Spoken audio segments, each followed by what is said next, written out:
about to happen, and they're in the offing. And in this regard, it is very important to note that, yes, we are on a pinnacle of a great change as far as the inflection of the country is concerned politically. But this entire event that we are focusing on today is just to get a reflection of where we are coming from, where we are going, and what is the future, right? Where we're coming from, where we are at, and where we're going, and what is the future. It's a very, very important strategy from the military, where they normally use the 3 R's, right? Retreat from the battle, right? Recoup, and then relaunch. So we are retreating, so to speak, from the battle. As far as the political landscape is concerned, we want now to recoup, to re-strategize, to see what is the way forward, what are our failings, what have we achieved so far. And as we know, the clamor for reforms in this country has always been an ongoing event as far as, governance is concerned. And that is the topic that we have today at hand. That is the status of governance in this country as far as governance is concerned, the dilemmas and the recommendations, what is the way forward. And so a hearty welcome to all of you.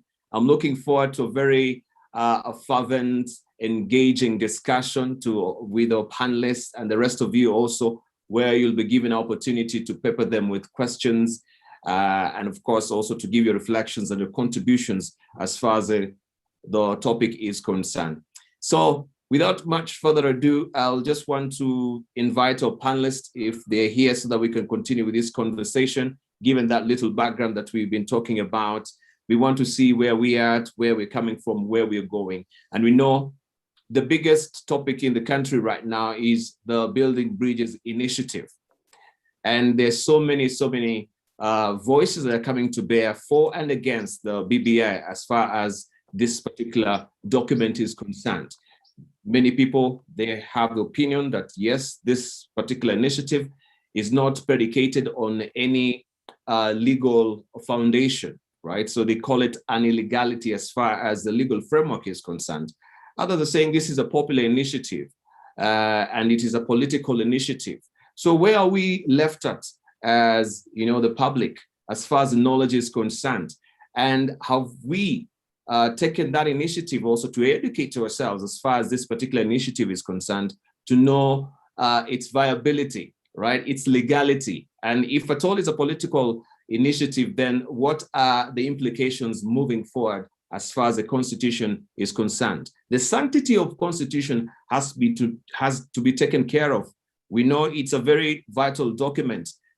Nation rise, also nation falls, on that particular document, which is the sacred document called the Constitution. So we want to continue with this discussion at pace. And I want just to also introduce our panelists this morning who will take us through this particular conversation. We have Honorable Albert Kochei, who is the Secretary General, Chama cha Mashinani. Also will be joined by Suba Churchill, who's the presiding convener, Civil Society Reference Group, and Ms. Wilkista Aduma, Youth Policy Advocate. The state of governance reforms in Kenya today is the topic, dilemmas and remedies. Where are we at?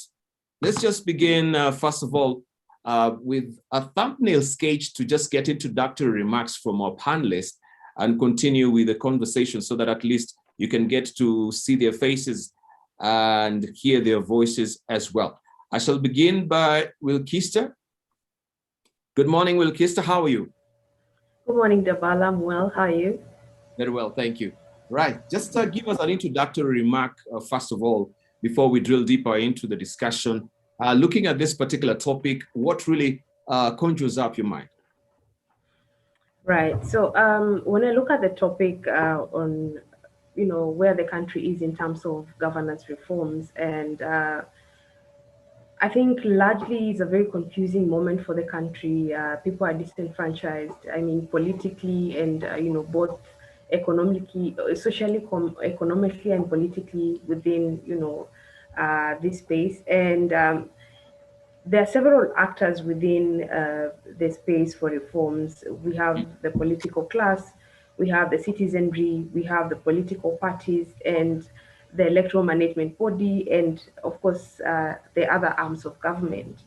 And when you look at the different groupings of people where they are in terms of governance reforms, I mean, the political parties seem to be falling apart in terms of their structures, as witnessed by the recent by-elections, and even, by the leadership seemingly disagreeing on even the vaccine to take. So it looks like the political parties are not really solid in terms of their structures, and even looking at how women plug into that larger conversation on political reforms, rather governance reforms. You can see clearly that their role is not very pivotal in terms of the agenda setting. So that's also a gap and a loophole in terms of looking at where we are. The citizenry at large, I think, is in a very mixed state because we have the COVID-19 pandemic going on. We have the Building Bridges Initiative conversation going on. And in terms of them plugging into the conversation and even participating, it's not very solid because for the most part, you have the grassroots political parties. The members in the grassroots are the ones that are really taking forward the conversation, and not the larger bulk of the population that do not belong to these political parties.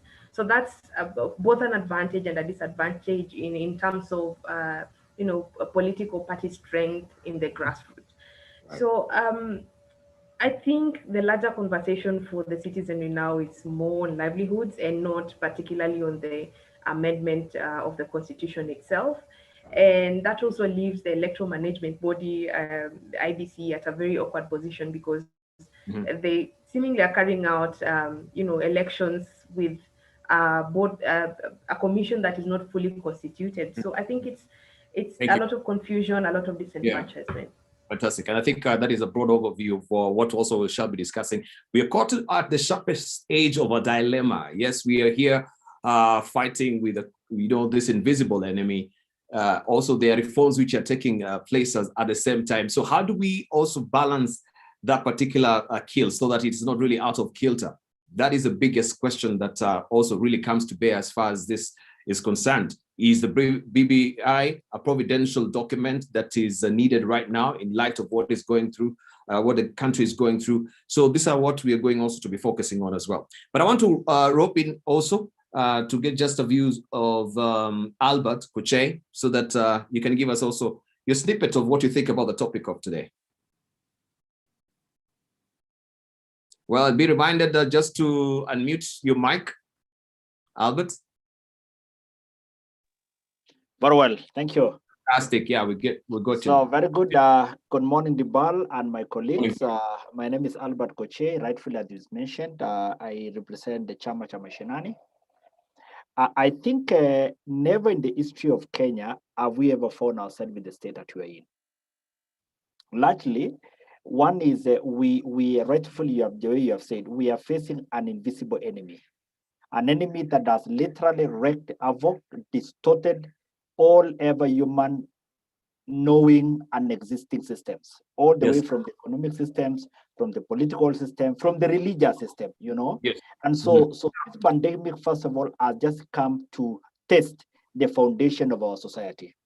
And everything has been subjected into a complete test, be it constitutional, be it economic, be it social, be it religious. Everything right now is on a panic mode. Secondly, remember, the pandemic came when there was already an existing process, and that process was called the BBI.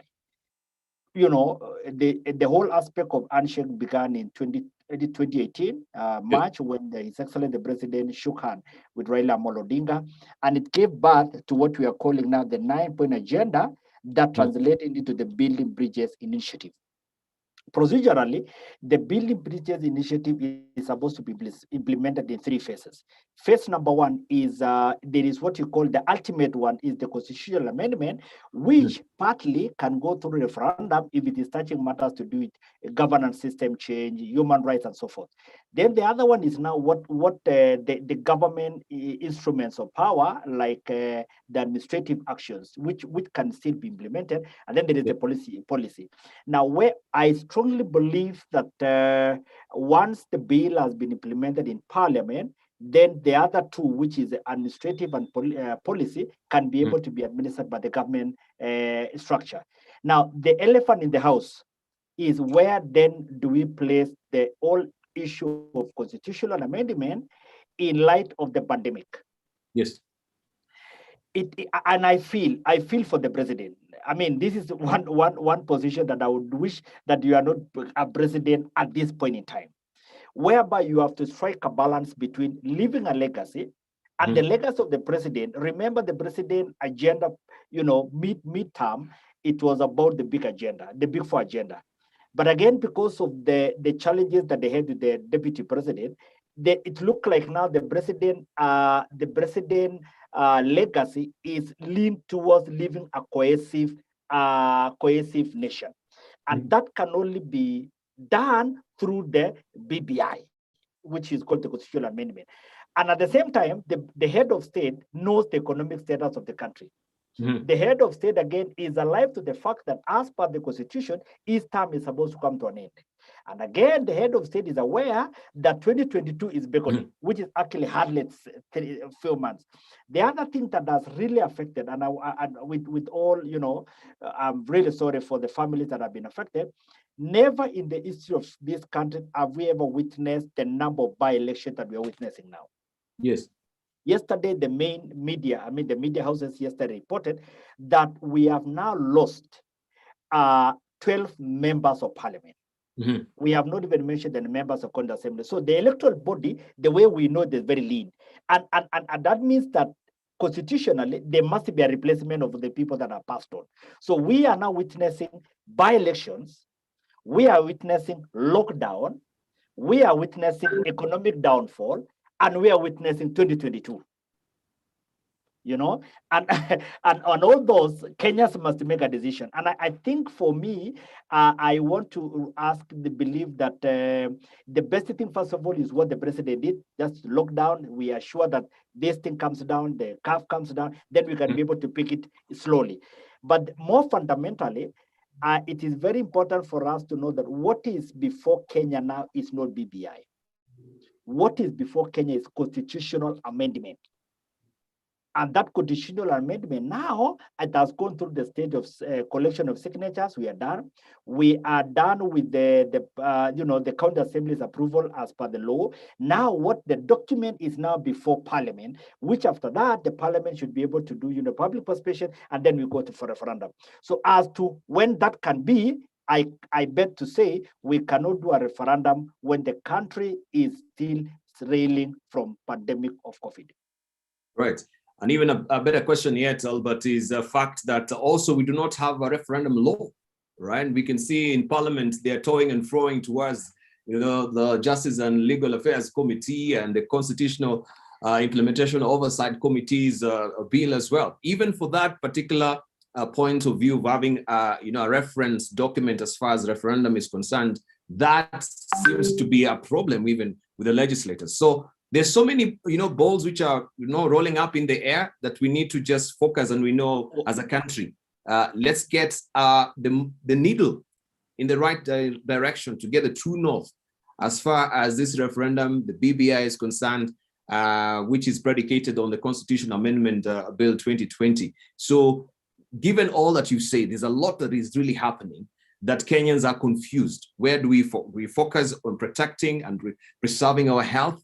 Do we go full steam ahead also and push for the BBI, which the political class seems to be particularly intent on doing, right? Thank you so much. I really appreciate your thoughts on that. And we shall also be building from that as well. Let me rope in Suba Churchill also, to come in and give us just his introductory remarks briefly. Suba, if you're here. Churchill, kindly just remember to unmute your mic. Yes, thank you very much, and it is good to see you once again. Good to see you too. It's been a while. We still miss your show. We hope you will start it again. Yeah, I'm on another platform, as it were, right now. Yes, so but it is. First of all, I'm glad that we are discussing this because one of the things and the reasons that have remained generally supportive of the BBI Yes. is for the reason that for the first time we were able to identify our governance challenges a couple of years before the next elections. You all remember that Kenya has had this history of trying to push for reforms just a year or two or the actual election year. And so we have not had time to go through those reforms, consolidate them, and put in place mechanisms and institutions that are required to see them through and implement them. And that's why I have been generally supportive of the BBI, because it sought to address some of the governance challenges that we face as a country. It came way back in 2018 when we had enough time to think through some of those challenges. And moving forward, I think that having come this far, I think as a country that has invested in discussions, in task forces that have spent resources, in debating generally, some of the reforms that we are thinking through, including electoral reforms, I think that we have very little option but to move forward with those reforms, because whereas my colleague has said that, Albert has said that, initially Ouru's legacy was tied around, issues to do with brick and mortar, manufacturing, universal healthcare, job creation. I think all that, depends on our governance. And if we do not fix our governance, all those, infrastructural development can end in smoke. Yes. And our experience as a country has shown that the amount of destruction that happens in post-election violence, almost, triples the cost of some of those infrastructural development. And so my concern today, as we discuss this topic, is my worry about the time constraints that are creeping in, especially with the onset of the second wave and the lockdown that has come with it. I'm worried that Parliament that is now seized with the critical aspects of those reform processes has had to go on holiday for 1 month, and that means therefore that even their consideration and adoption of the BBI bill or Constitution of Kenya Amendment Bill 2020 will have to be postponed until they are back. But even though that may be done in half a day, I think it will also be important that as a country, we get a referendum law, because despite having held, 2 referenda, we have always held them on a makeshift, legal frameworks that are only made for the purpose of that particular referendum. And so we had hoped that this time around, having started the reform debate a little earlier, that we would be able and should be able to get a referendum law, so that we do not, chance things, so that we do not put the IBC in a state of guesswork as to what we should be doing at every stage of the way.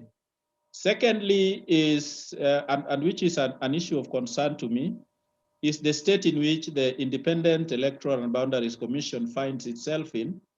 You know that the previous electoral management bodies, starting with the Electoral Commission of Kenya, then led by the late, Samuel Kivuitu, had managed electoral processes that enabled them to stake some claim to public trust and confidence. You know that ECK under Kivuitu managed the transition elections that saw NAC, take over the reins of power from KANU.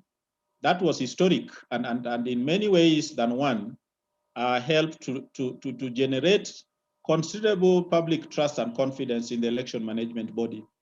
The ECK was again to preside over the historic 2010 referendum, in which, 2005 referendum, in which, the proposed constitution at the time better known as the WACO draft, was rejected.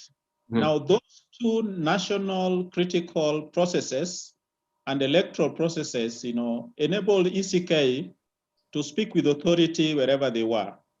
Again, when we had, the ECK disbanded and we had the Interim Independent Electoral Commission under Isaac Hassan, they did preside over one national exercise that also helped to boost the public trust and confidence in the election management body. And so when they were moving towards, the 2013 elections, I mean, the 207, was it the 2010 referendum was followed by the elections that was kind of bungled, and which was, challenged in court, although, upheld by the Supreme Court, still provided a lot of challenges. And so you cannot say the same thing about the current IBC as currently constituted, because their first main exercise, which was to preside over the 2017 elections, got nullified by the Supreme Court on account of massive irregularities that made the results doubtful. And so we have an election management body that has no claim of credibility and public trust to its name. And that, to me, worries, is a cause of worry, because until that is fixed, then people will not be sure that, the Chebukati-led Electoral Commission has the capacity to hold a credible referendum and elections expected in 2022. Fantastic, which we shall actually get granular to in the course of the webinar today, and try to see, yes, we know there are 3 commissioners right now who are running the IBC. Do they have the requisite capacity to even carry out the referendum if we are going to a referendum at all, which is, people saying June, July there is when we should be having, the referendum. So are they properly constituted to carry out a successful referendum? Those irregularities is what we want to get into. But let me just go back to Wilkista and ask you this probing question regarding maybe the political and institutional factors that you think, from what you said, looking at the parties, really are the factors that contribute to a successful governance reforms. What are these factors, political and institutional factors, that you think if we actually carry out these factors, then we'll have a successful governance, in the country? Wilkista, over to you. Remember to unmute your mic.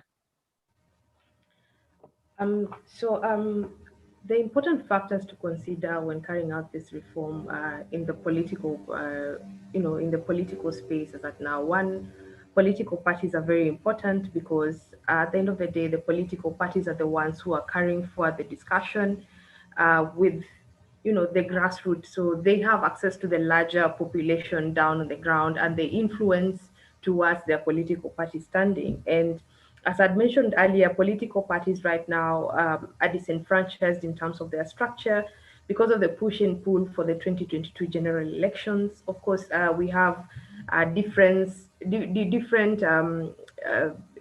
aspirations, different political inclinations coming into play, and therefore we have a push and pull within, the top political parties, which we expect at this time as a country to be guiding the discourse on the Building Bridges initiative. And not even the Building Bridges initiative per se, but the larger conversation on the Constitution Amendment Bill 2020. So it is very important for us to have the political parties intact, because they will carry forward this discussion. And you realize, by extension, political parties are our representatives in the National Assembly and in Senate. So still, at the end of the day, the decisions made within, the legislature itself is an extension of aspirations carried forward by political parties and political interests. The other thing that is very important, fundamental, and core to the discussion in terms of governance reforms is the people. And that largely has been the criticism that has been given to the process, is that the process has had a top-bottom approach, which has, largely left the citizens to sort of wonder about the document, not really understanding what the provisions in the proposals are not, exactly getting into the spirit of this constitutional amendment, which I think is a good thing and is something that should happen and it's necessary because the constitution ideally is a living document. So the people are disenfranchised in the sense that we have not really engaged the people as civil society, as political parties. We have not brought them to be the people in the middle of this discussion in terms of the reform. And I think that is largely where the problem lies, and that is where we are missing out in terms of the larger conversation on this amendment. Because so long as we do not have the people, on board this particular conversation, it's going to be very difficult for us at the end of the day to push either a yes or no campaign, because it borders on those who do not understand what's going on, automatically on the no side. And important for me, and this is a bias, that the involvement of young people in the whole process is very wanting. Even looking at the provisions in the document itself, it's like there's just a few provisions like dangling a carrot for young people to get into this. What the political class is missing out on is 50% of the registered voters right now are youth. And it is very important that that particular group is engaged, because then you will not have them taking part in the referendum process, or even taking part in the larger conversation, which is now the 2022 general elections. Thank you. And of course, hearing you, Wilkista, and Churchill, and Albert as well, largely we can predicate and peg our thoughts on three aspects for maybe, and a combination of, I should say, not even three, a combinations of, aspects that we can try and have a successful reform, governance reform, that we can peg our thoughts on. This is a political commitment that I hear from you, Wilkista. Maybe also when we look at the institutional reforms and technical capacity in regard to IBC, that will be another one. And the gradual implementation, those are the phases that we need to go through. And even as we continue with the discussion, those maybe will help us bring clarity and make it very limpid for us to understand then where are we coming from, where are we at, and where we are going. Then to the next question to you, Albert. What do you think about the gradual implementation? Because many people are saying sometimes gradually implemented reforms should be selected and sequenced to generate, early benefits, and maybe also minimize opposition, which are most likely to be successful if this thing is done at a, quick off the mark race. People are pushed to it, people are rushed into it. Where did we as a country fail when we had, was there a lacuna? Maybe that would be a better question. Was there a lacuna in the Constitution as far as the term and the tenure of the CIC is concerned, led by Charles Nyachai, right? The defunct now CIC, that is a Constitutional Implementation Commission, because we were still shaking our Constitution into place, right? Everything was filtering into place, and bam, just in the midst of when you're trying to shake it into place, we have this particular critical commission, winding up as well. Did in any way the Constitution observe or maybe capture the tenure? Was it an oversight from them that they should have elongated the time to make sure that the Constitution shakes into place even before a decade? Because a decade still, we're still saying, hey, we've not successfully implemented our Constitution. Why do we need another initiative? Albert, remember to unmute. All right, that's so deep. Now, first of all, I want to comment something on what Wilkista said. Yes, please. Wilkista has alluded to the fact that the political parties have, they are disfragmented, they seem not to be together. And I think it's very important for us to, as a political player, allow me first of all to shed some light. I want us to go back to 2002 election, 2007 election, 2013 election, and 2017 election. In all those elections, major alliances would always take place just before election. If you look at Moi Must Go 2002 narrative, the coming together of Rainbow Coalition, they just came. I mean, some few months to the election. Yes. If you look at the formation of Jubilee, TNA, and URB, it happened at almost a month too. For the first time, we are witnessing political parties rearranging themselves more than 1 year to the election. To me, I think that is a very good thing, that we are in a position to put our house in order and put our acts together way before election. Secondly, we are living in an unprecedented moment in Kenya. Reason being, truthful speaking, we do not have opposition. If we had a very strong opposition party, some of the things that you are asking about, where was there a lacuna, what was there a problem that we had, those are the things that could have been brought by the opposition. But at the moment now, remember, the opposition, seemingly they are working closely with the government. And that is why you see now there is a general goodwill of constitutional amendment. The third thing is it is very important again for us to know that Constitution is a living document. Wilgis has mentioned that. But then again, we cannot be slave to our very own Constitution. Constitution should be able to be amended and to be changed to suit the dynamics of living. And it is very important again for Kenyans to appreciate that during the declaration of the 2010 Constitution, there were a group that let us pass this Constitution, we will implement in future. That moment of implementation is now here with us. And that is why for me, I'm let's pick the positive side of what has already been offered. But by the way, I have really taken time to study on the 9-point agenda. And my party, yes. Yeah, Albert, maybe just to butt in, because I'm a little bit confused. You say that moment of amendment. Amendment, amendment is right now, because you would mention something else different, so I was a bit confused. Yeah. Sorry. Now, and the best moment to do that kind of reform is now, because if you look at the 9-point agenda, if you actually study the 9-point agenda of the handshake, it speaks so to the life of Kenyans. It speaks to the fabric that hold Kenyans together.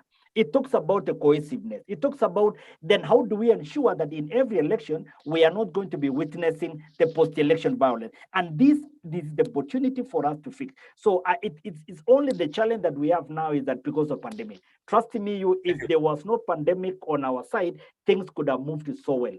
The last thing I want to mention is an issue has been brought about the engagement with the people. Right. Before you even go to the Albert, before you even go to the engagement of the people, just hang on a bit and ask you on this, because Wilkisa says, yes, there's a problem with the political, with the political parties. Yeah, we have a political parties that they do not really have proper structures, as it were, right now, and that is evident. We've always seen this happening. No proper inter-party democracy, no political structures, as it were. You yourself, you're talking about coalitions right now. Does it even worry you that when we have major elections, when we have a general election that is just about to happen, we have also now coalitions happening, electoral alliances happening, mergers are happening? Isn't this also epitomizing a sense of a weakness in the political parties' structures? Because why would we have coalitions? It means then that, in a sense, the numerical strength of the parties are winning away from the ground.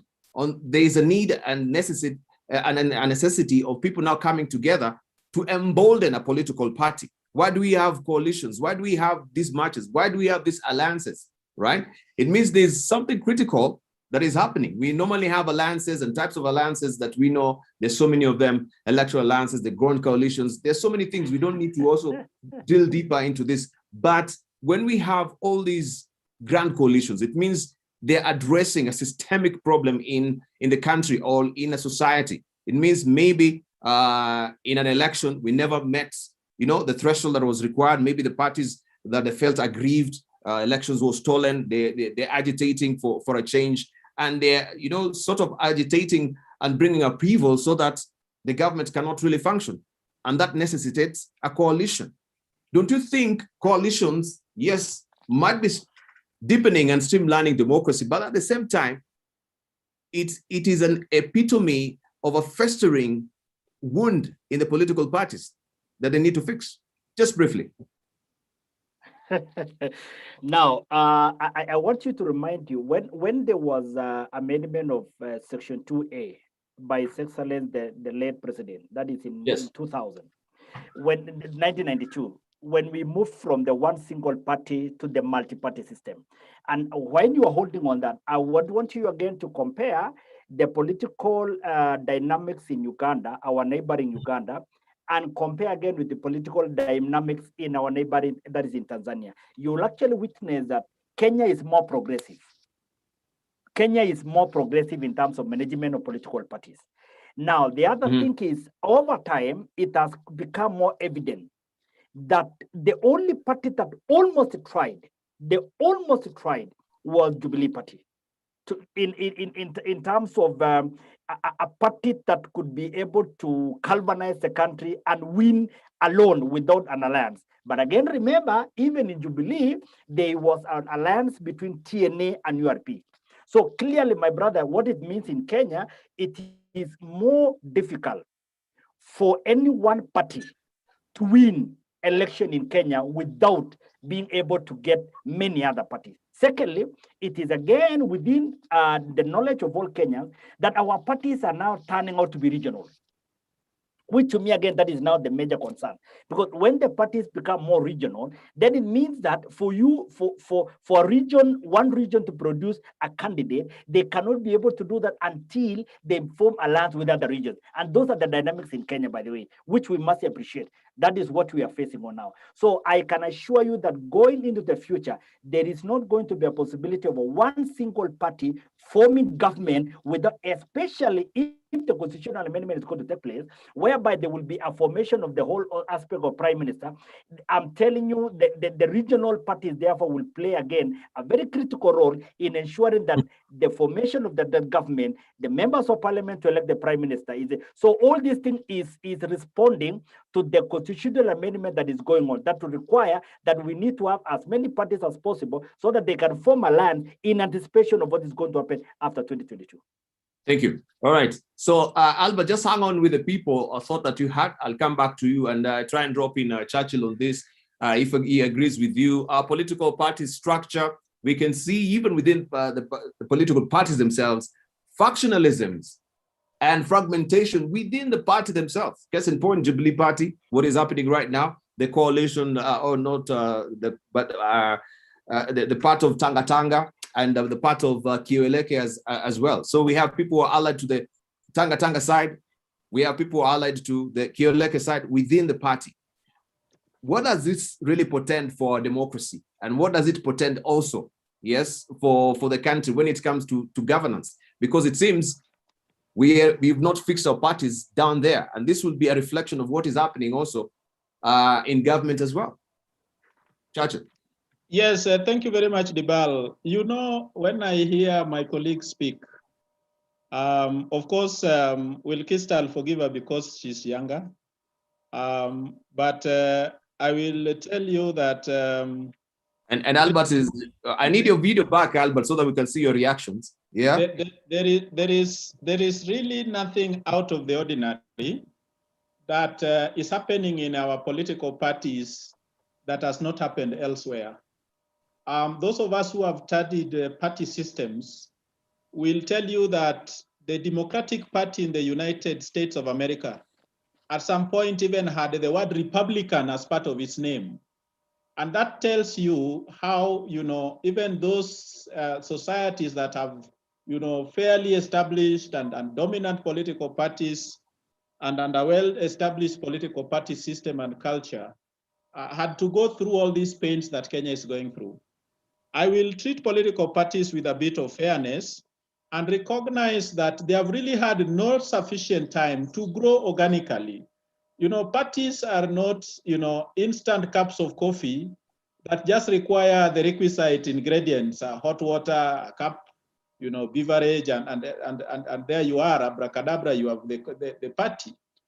Parties take time to grow. And one of the challenges of the party system in Africa is the factor of ethnicity. And so you'd really want to sympathize with our parties, because in the midst of all these challenges and also structural challenges that to do with ethnicity, some of them have really endeavored to go out of the, ethnic enclaves to embrace, the wider society overall. If you look at the party system, for example, in India, and this is a characteristic of party systems, especially in countries that were colonized, including the United States itself.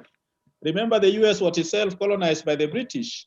And so when they started, for example, in India, we had the one dominant party system. And that's the same thing we had here. Kanu ruling us for years. And former President Moi, may God rest his soul in eternal peace, even predicted that will go on for 100 years.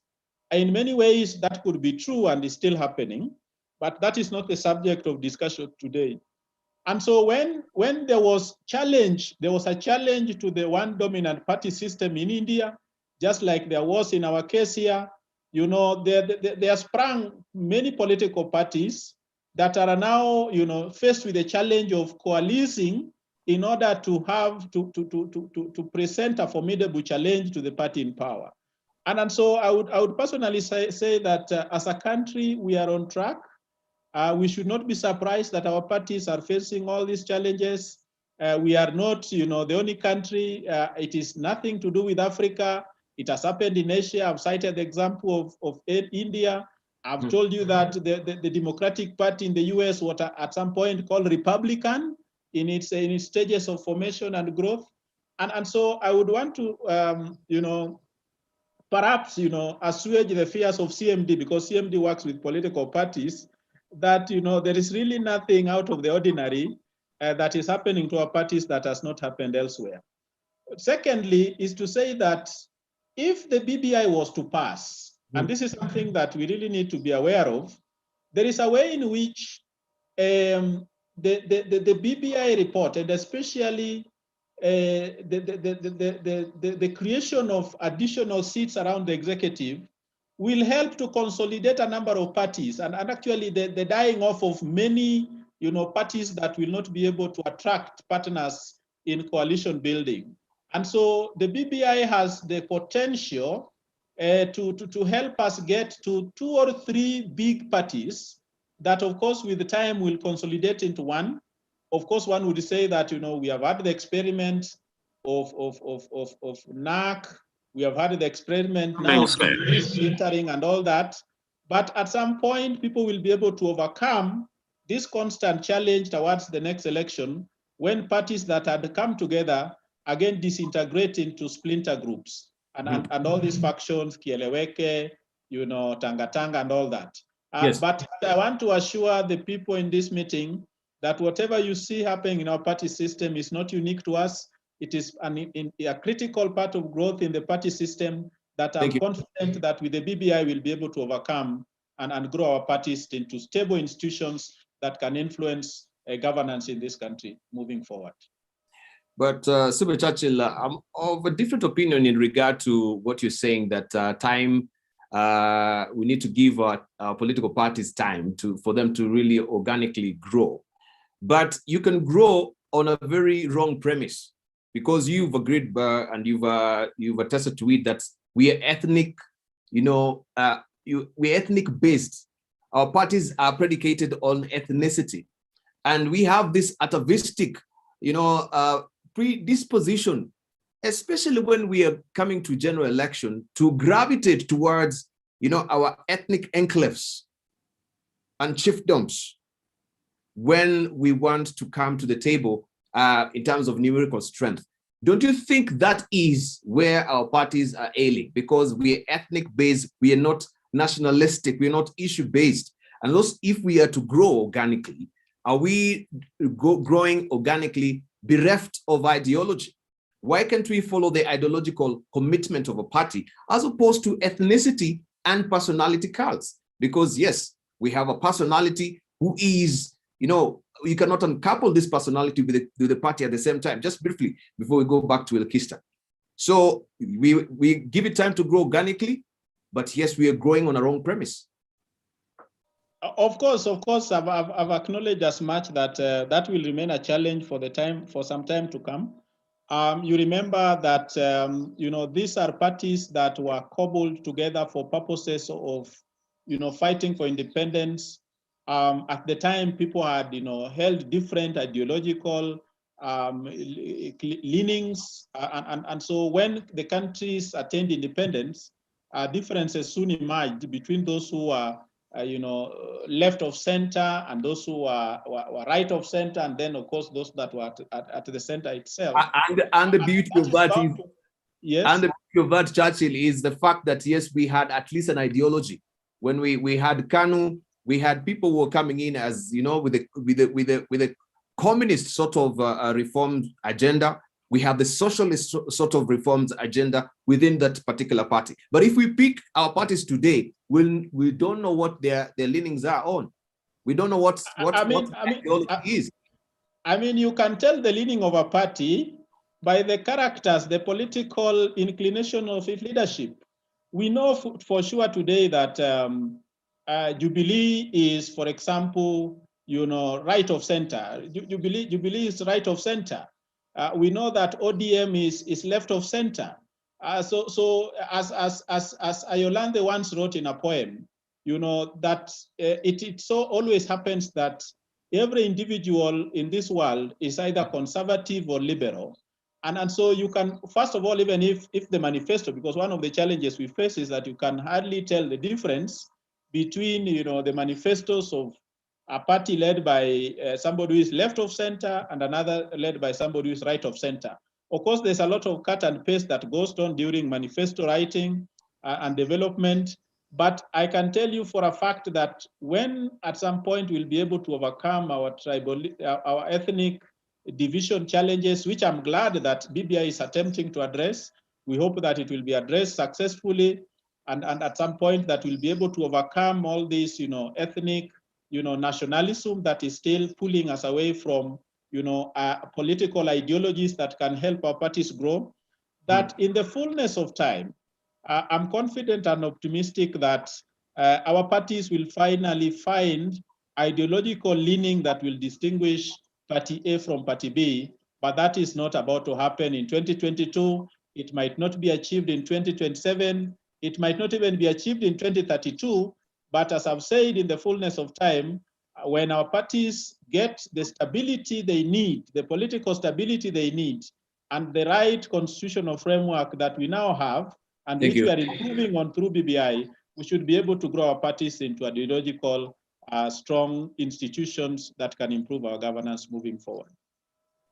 That is desperately depressing to hear, Super Churchill, that it will not happen in 2022, it will not happen in 2030. We do not have any particular timeframes to make sure that at least there are changes. So what should we be doing? Why are we having these discussions of reforms? If we're at all, maybe in our lifetime, we'll never see these things happening. Right? Just hold on to that. Let's go back to Will Kista. Now, given the at least a deplorable state of affairs that we hear from Churchill as far as the political parties is concerned, should we say maybe the youth are the future for these particular parties? That we can, because this, it appears, it is so backed in the system of the old coups, so to speak. You can hear what Churchill is saying, that we can see even the optics right now with the One Kenya Alliance is a fact that Moi prophesied, and they said, oh, KANU will rule for the rest 100 years. And we can see people gravitating towards a One Kenya Alliance. All the political class and players in that are people who are from the extract of the KANU regime. So is it a facing off that will have a paradigm shift that will need to be infused in these particular parties? Are the people who will bring the discernible difference are the young people? Will Kista? The reforms are pegged and they actually weighed on your shoulders right now. I think even before I respond to that, I think our criticism of the, the process in terms of amending the constitution needs to be honest, because we can't go on saying BBI will fix everything. It won't. It will certainly improve some things, but it won't fix everything. If I don't have food on my table today, I mean, I will not eat BBI. So I think we need to refrain from saying BBI is going to fix everything. It will improve a lot, but not fix everything. Yes. Now, in terms of the young people being the future, I think there's been a lot of foul play as far as young people are concerned. Because if we go back to the days of politically organizing of the Young Kavirondo Association, the Gema, even the Mau Mau, those were young people during their time. Even the likes of Orengo, the Migunas of this world, they catapulted into politics based on either activism or involvement in politics at very young ages. So for us to even say that young people are the future, what does that mean? Because for me, what it looks like where I sit is young people are the now, because youth is an experience. Uh, the But experience of Dabal as a young person is not, it's not the same as the experience of Suba Churchill as a young person, and can never be the same as mine. So I feel and I believe that youth is an experience, and we've been robbed, of the now, because we are told that we are the future. all right, Wilkista, I just want to take you on that a bit. You've been robbed of the now because you're being told this particular narrative of the future, which never really comes to, to bear anyway. Yeah. But the question is, if you go in comparison to what you're saying, if you compare to Winston Churchill, not Winston Churchill, but Super Churchill, right? Who was akin maybe to Winston Churchill. If you compare Super Churchill, if you compare to, the Orengos of his world, if you compare to Nyang'yongos of his world, when they were young and, they were vibrant and feisty, they were heavily involved. They had their skin in the game as far as politics is concerned. They even intellectual provenance they had, bringing on the table was something, that could challenge the political class of the day. Our youths of today, don't you think maybe they're not really engaged? They're not really active. They're not really as vocal. And they're always belly aching that, yes, we are not given that particular space. But if you have the intellectual provenance and the vegan firepower to bring your thoughts, to bring your mindset as far as political ideology is concerned to bear on the table, don't you think you'll have that particular forum? Maybe the youth, they don't really have an active voice and an engagement as far as the political commitment is concerned in this country. Will Kista? I agree with you on that, Dabal. And I also would like to say that there really isn't an intellectual deficit when it comes to young people. We must remember that during the times of Orengo and the likes, very few people had made it to the university. Therefore, there's a way we viewed young people in the university that is not the same way we view them right now. And I'd like to say that the disconnect really for the young people involving themselves in politics, young people are largely not tribal. We are tribeless. We do not affiliate ourselves with our tribesmen, in as much as that is a space where we enjoy being in. So the political organizing right now is ethno-regional, which is very hard for young people to plug into that conversation on being tribal. And actually, it's the old guard that are forcing young people to start inclining towards tribal and regional organizing.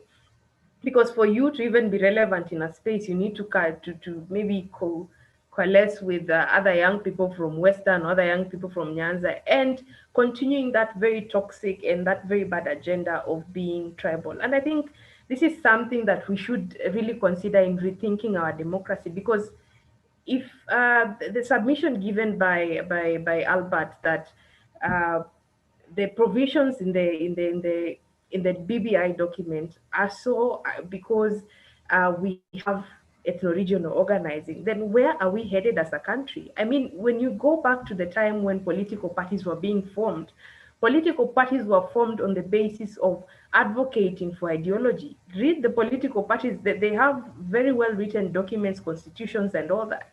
They never were political parties writing that we are, we are organizing in Western Kenya only. We saw political parties that, were advocating for workers' rights, political parties that were advocating for climate justice, political parties that were advocating for, so many different things in terms of ideology. But right now, political parties themselves are telling us that no, we are not within the ideology space, but we are organizing according to our regions, so that every time we are looking at the presidency, we have to think about bringing in tribal kingpins from different places to form the presidency, or rather to be around the presidency. And that exactly is where the problem is. And I don't think young people are not active. Young people are active, but our voice sort of trickles down because we do not know how to engage in a tribal conversation. And Fantastic. that is where the problem and the disconnect is for young people. Wilkista, what really stops you as a young person and representing the constituents of the young people at large in forming your own party, and you have a strong ideology? You'll say, yes, we can see our planet is under threats, and this will be our mantra, that we want to green, to advocate for a green party. We want to advocate for sustainability. What really stops you that you think you have to be under the cloud and the shadows of the old guys, as we call them, who are stifling your voice? You can come up with your own ideology, have your own particular structure of the party, go to the political party's registrar and register your party and move on. What stops you? That you have to be, holding on all the cocktails of these other big parties? So first of all, the registrar will not register a youth party because the Political Parties Act forbids from registering for a particular grouping only. So you can't register a women-only party, a youth-only party. Political parties have to be inclusive of all the groupings within the society. So we ideally cannot register a political party for youth or a political party for women. I mean, that's the ideal. Like, so many of us want to do that. Even within the women movement, we want to do that.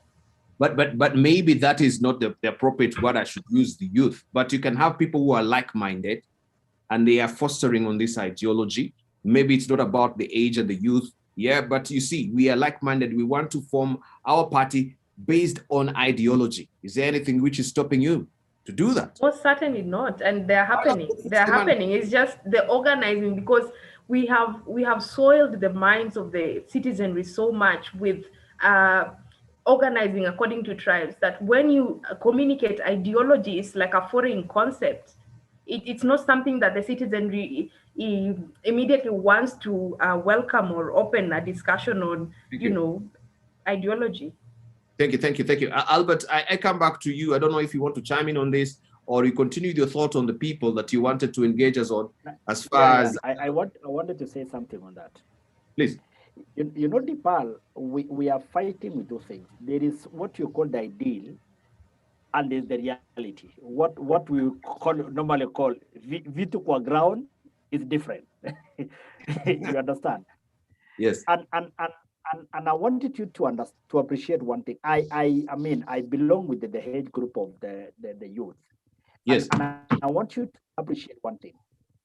If you look at the current composition of leaders in the National Assembly, if you look at the current group of leaders at the county assembly, let's not even go to the the county assembly, you will actually be mesmerized to realize that majority of those people are youth.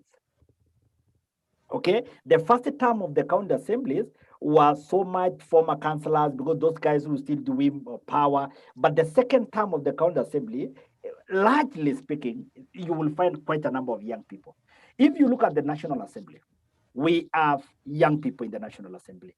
If you look at the Senate, we have young people. In the cabinet, the question that we need to ask yourself, have Kenyans felt any youthfulness, the freshness of idea, the energy in the youthfulness of these leaders?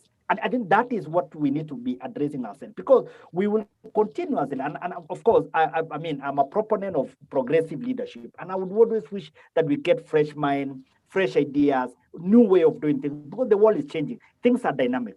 But again, the challenge that we have is that we have not been able to witness, that energy that energy that can be able to say, hey guys, the Orengos of this time, remember the time, the Orengos of this time, the people can be able to say, we want a big revolution. We have not been able to witness. And that is the sad reality in Kenya. Secondly, it is again important for us to appreciate that running a political office in Kenya is not like selling eggs and milk. It is one of the most expensive venture in this country. And that is why you more often than not, you actually realize that in as much as young people would have the opportunity to run for a public office, they will always be challenged. And that is why majority of them now you realize that probably they are fighting to get an MCA, probably because the budget that is used, the cost of running for an MCA is probably affordable. Because even in terms of owning political parties, my friend, Kenyans, as we are speaking now, Kenyans coalesce within an existing political structure. There is some level of confidence that people want to, they want to say, we have seen this party over time. A good example is, let's take for a good example, we normally have, in every, even in the just election that we had in 2012, we had one of the candidates for Nairobi gubernatorial. Very good candidate. Allow me not to mention the name. Very, very good candidate. Very excellent candidate. Everybody wished. But now the challenge is this. Everybody again would say that candidate could have won only if that person could have joined either Jubilee or ODM. And the net effect is that that candidate never managed. And that is the reality that we are facing in Kenya. So I think one of the things that we really need to probably to champion as a country is again to change the whole narrative of how then do we be able to run for political office, so that it doesn't look like it is only for the few, the privilege. Because my brother, when you hear that to run for a gubernatorial office, you must be able to get, to spend about 500 million. If you look at what 500 million goes, because I have had an opportunity to have run for governor in 2012. One of the challenges to realize that is out of the 500 million that you're using to run for gubernatorial seat, I dare tell you, about 300 million. It's not for logistics. It's not for flyers, publicity, but it is a question of what is there for us. What is there for us? What can we get? And that is the reality that we have in Kenya. So the problem that we have in Kenya is a moral problem, a problem that we really, really need to work on so that we can be able to, address these things in a better way. Otherwise, my friend, let's not fool ourselves. As long as young people love free money, as long as young people still need free money, there are people right now. Let me tell you, Dibal, that probably you might not know. I happen to have been in a political position, active in political running for an office. And actually, you could go for a gathering and you reach a place whereby during the campaign, they already even have a chairman, they have a secretary, they have a treasurer, and they have a vice chair. And all those, they are organized for the campaign, the political aspirant. So this aspirant comes, you are allowed to say everything they do, say, and there's a treasurer who keeps the record of the money that you have given. I'm telling you. And another one, so you are allocated for every 1 hour, another one. And that is why it is really, really disheartening. We are losing good leaders in Kenya because of corruption, because of bribery, because of loose moral. They are good leaders who can never become leaders in this country as long as we have this thing of we want the free money, we want the literature yetu, we want our own. And that's what we are losing. Good leaders, excellent leaders in this country. And so this is a moral thing that we really need to address if we ever become a reformed country going forward.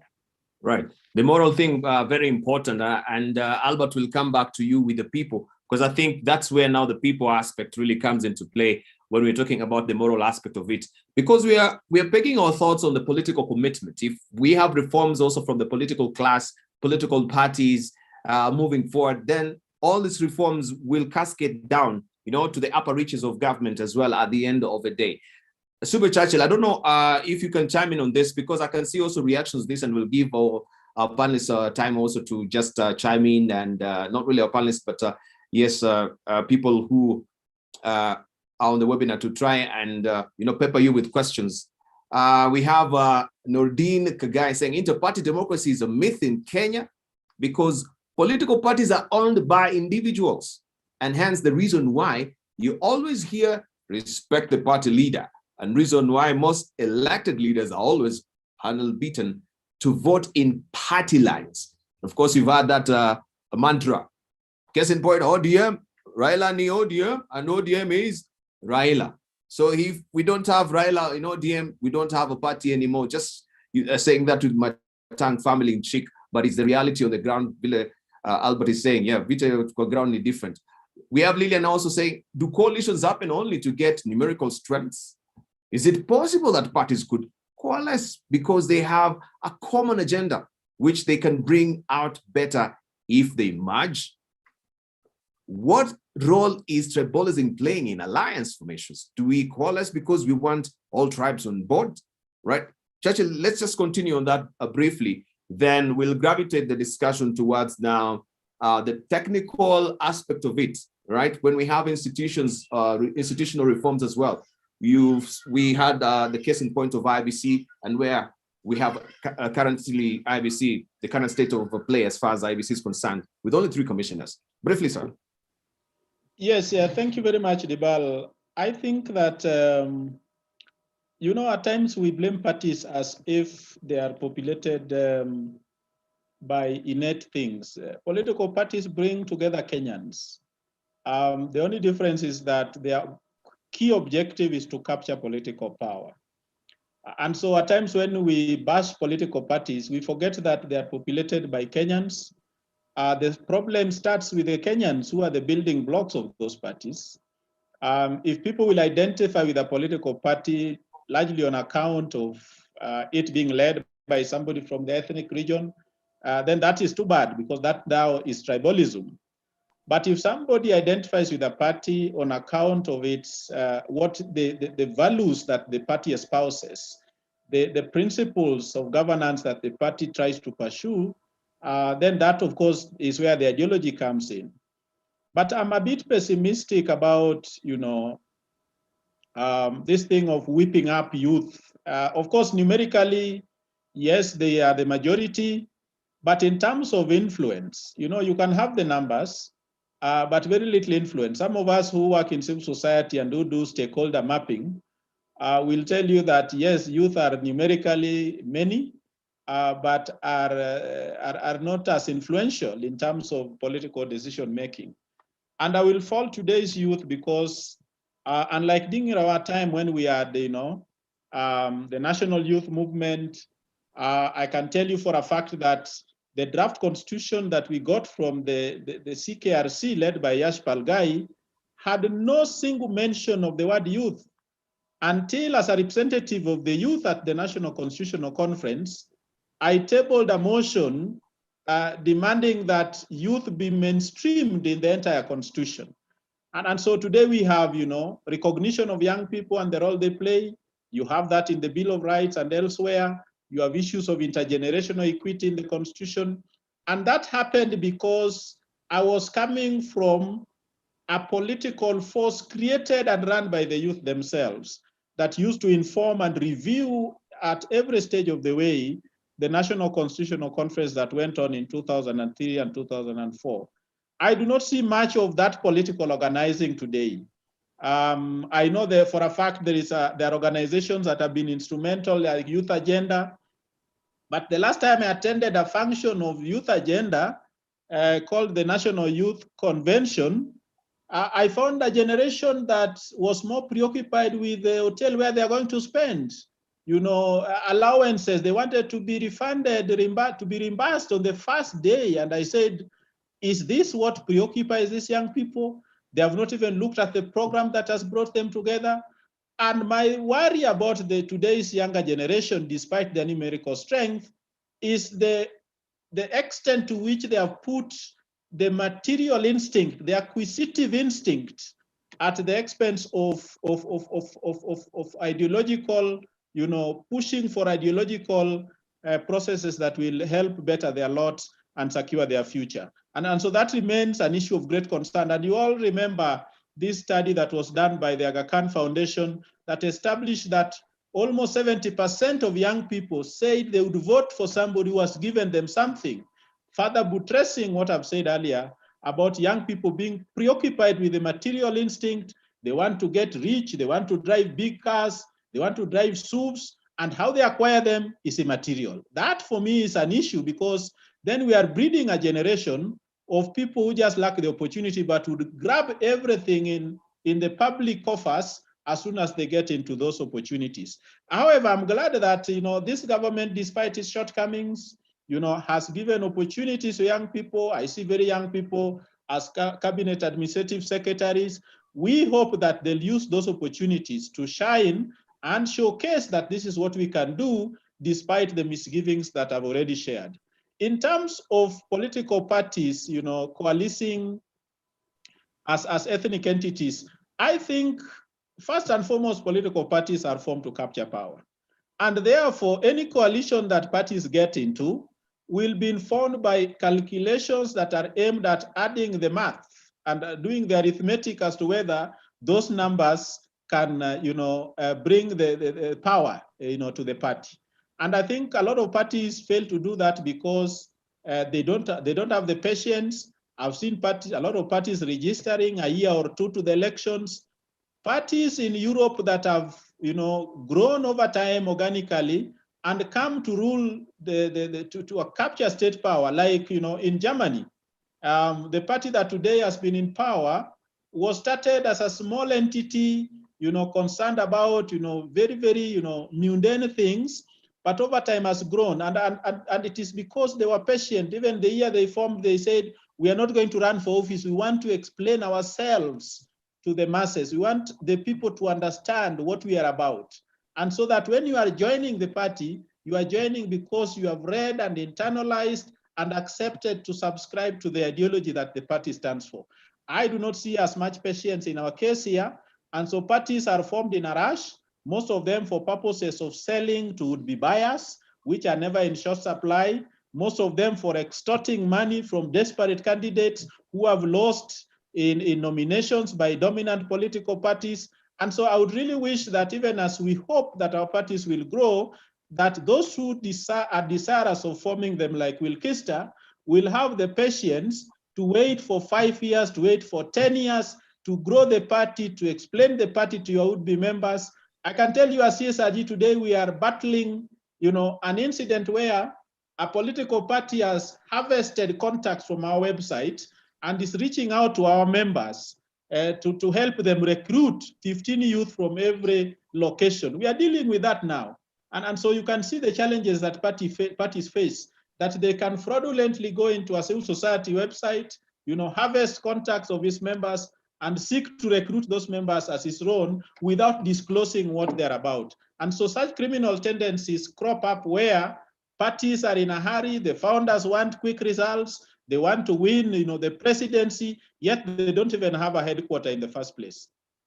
Thank you. Thank you very much, Churchill. Well, Kisa, over to you, because I can see I have little time remaining. I want to heavily engage also people who are watching us and they're following the conversation as well. I can see a lot of reactions there. We have Tabu Daniel saying or asking, can Wilkisa clarify what she means by political parties falling apart in terms of structures? Further, can she be specific? Because that Kenya party doesn't have that experience. I bet Tabu is from that particular party. He asks. Also, we have Daniel Orogo. He says that first and foremost, as a youth constituency, do we have a generational course, an idea, a philosophy that we can lay a claim over? Sadly, we are busy tracking in the foundation of failed architecture laid many years ago. This will not only carefully, will not carefully is a postponed dream. I think that is what he's struggling to say there.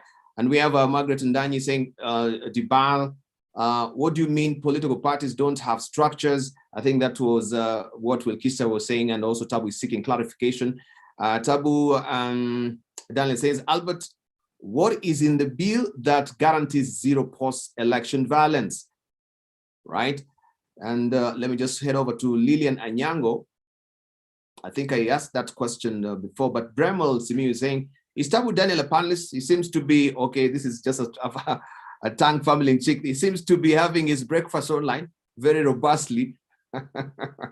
Also, we have Lilian Nyango asking, is there any wrong in parties being regional? Is there anything wrong with parties being regional? Also, we have Tabu, I think also sort of really reprimanding me there. Does Dibal belong to a political party? His thinking is very retrogressive. Yeah, your comments are welcome. Yeah, this is democracy. Thank you very much. Okay, Wilkisa, to you briefly. Yeah, so on Tabu's question on what I mean by political parties structures, of course, Tabu is a very passionate person about politics. I have met him, I have interacted with him. Okay. And Tabu knows very well the ecosystem in which the political parties exist. We have political parties that are on paper, as had been mentioned earlier by Suba Churchill. This one's way to cash in on candidates who are desperate. Therefore, that communicates to having no structures at all existing physically and only on paper.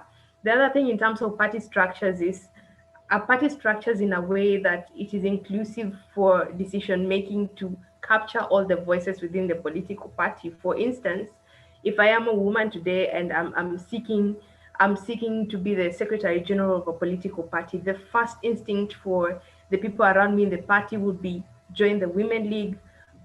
If I am a young woman, even worse, I don't know whether to join the Women League or the Youth League.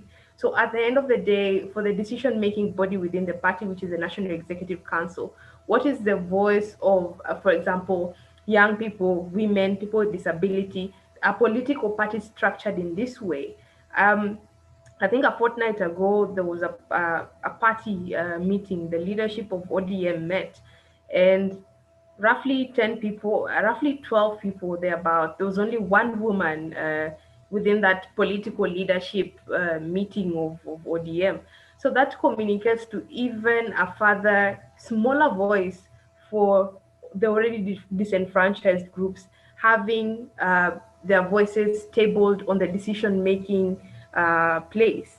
The other thing on the one Orogo raised on, do we have a common agenda as young people?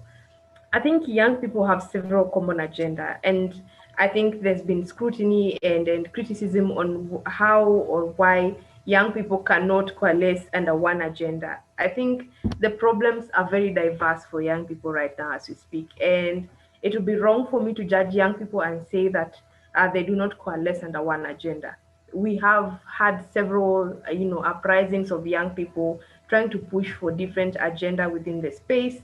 And we also just have young people who are, just generally erratic in the sense that if we, for example, have the same agenda and set up a team, then you'd have other people going, to set up a team on the other side. And this is common even for the older folk. And on the last thing, that young people love money. Everyone loves money. Everyone wants a roof over their head, food on their table, and that. The problem is that the employment opportunities that are available right now compared to the days when Akina Orengo were just in university. I mean, our fathers left school, and even before leaving school, some of them already had really well-paying jobs. We do not have that opportunity right now. And I honestly cannot judge a young person for accepting 500 shillings, because even access to $1 a day for a young person to afford 3 meals is not very easy. It is not easy at all, and I would not judge them for that. I think the conversation, and from a very honest point of view as a young person, the conversation has been, in as much as you will accept the money, please vote for someone that will ideally bring the change that you want to see. Because at the end of the day, money will be thrown left, right, and center during elections. But in as much as a young person, you might get this money, or it might get to you, then I think at the end of the day, you audit yourself, know that I needed the money, because in as much as we say everything has a price, right? But the price of the young person is cheaper because of the prevailing situation. So in as much as that money might find its way to you, at the end of the day, when you cast your vote, either for the referendum or for the general elections, you have to think through who you're really voting for, and it doesn't have to be the person that gives you that particular money. And then on whether it is wrong for parties to be regional, I mean, there's the issue of negative ethnicity that rises from parties being regional, because our regions ideally are our tribal, our tribal backgrounds or backyards. So if a political party is only regional, it doesn't encompass or enshrine the spirit of the political party's act of having everyone included into the political party, as I mentioned earlier. And we do not really want to close off political party membership for someone who is in Kitui and wants to join a party that looks like it exists only in Western Kenya. Thank you. Thank you. Maybe also Albert should chime in on this. Walter Mongare is saying, Dibal, let us not even kid ourselves. There has not been ideologies anymore, yeah, but a quest to attain power. And I think you alluded to that, Albert, at some point, that our political parties, they're just in the expedient of attaining power. That's it. And so parties continue to be formed with a quest in mind. He continues to say, I do also know that we are set for a revolution, right? And this is Walter Mongare, and you know where he's actually, right now, postured in the office of the president, and he's the one who's telling us this as well. We have Tabu going on and saying, Dibal, you should join a party. Dibal should join a party for him to understand issues around political parties. Tabu, I think I've really raised your hackles this morning. He's really going at it. And we'll also say there is hope and it's coming. So let's just talk on that particular issue still of ideology. Rebecca Kiai says, I believe regional political parties enhances tribalism. Regional political parties enhances tribalism. Stephen Namusile is calling me Trevor. Trevor, don't pick the stick from the wrong end by stereotyping political parties as ethnic, regional, etc., etc. That's myopic. In view of the stringent requirements for registration and survival of political parties under Article 91 and 92 of the Constitution of Kenya 2010 and the Political Parties Act 2011, seeking national leadership from wherever you belong and whoever you are is far from your fallacious attitude towards political parties, he says. Chime in on that a bit, Albert. Now, one of the things that I admire with the leadership in Tanzania, in particularly the late president, and may his soul rest in eternal peace, yes, John Pombe Magufuli, is the manner at which, as the political head, as the head of state, as the father of Tanzania, he was able to instill some discipline. They say that fish rot from the top, from the head.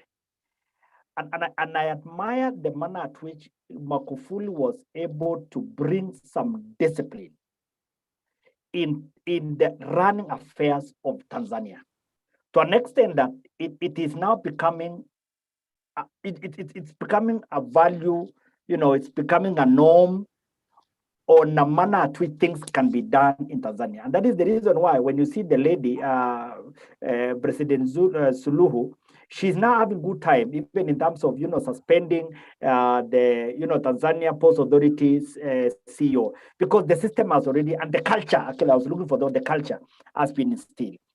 I think for us to witness a serious revolution in Kenya, we need to get a leader who can be able to instill some discipline in Kenya. I'm telling you, all that we are lacking is discipline. Completely discipline.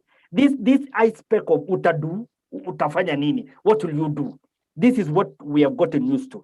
But Magufuli had to bring to a stop that kind of a nonsense in Tanzania. And that is why now Tanzania, you see there is a lot of patriotism. They all agree that if you are a corrupt leader in Tanzania, you must be able to face the rule of law. And I think that is even me, I am looking forward to get a leader even in the figure head of the president, who can be able to whip this country and to be able to instill some moral, because it's not even about now, it's not even about the law, but it's just the way at which things has to be done. Secondly, Albert, yeah, before you yes. go to the second part, don't you think then maybe listening to you that Kenyans will take special umbrage to such kind of leadership?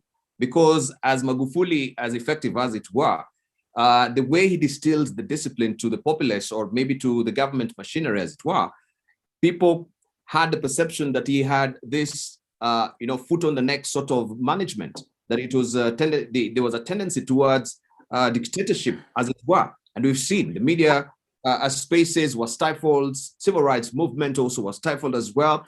In a way, are you saying that we need a benevolent dictator to try and streamline, the values in this nation? That we are living in a space where we have a vibrant constitution, where the human rights, arm of it will go to court, challenges some of these implementations are being carried on. Is also our constitution our undoing, the much freedom that we have, that you have so much room to swing your cart, that yes, a dictator will not fly in this country, but you say we need one.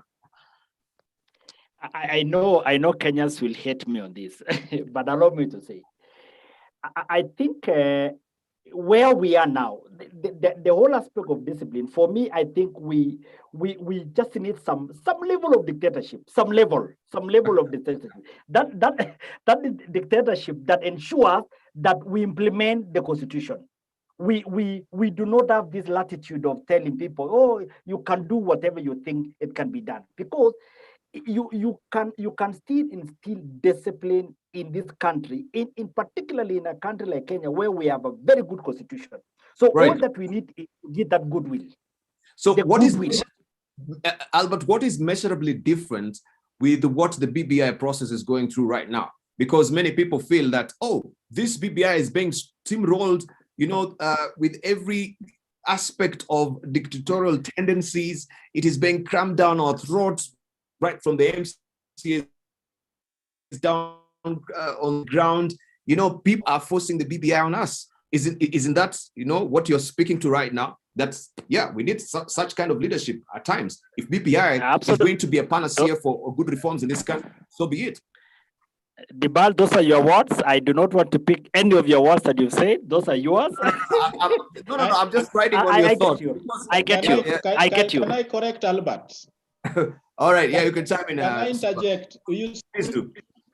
Albert has a point, but he's mixing two issues.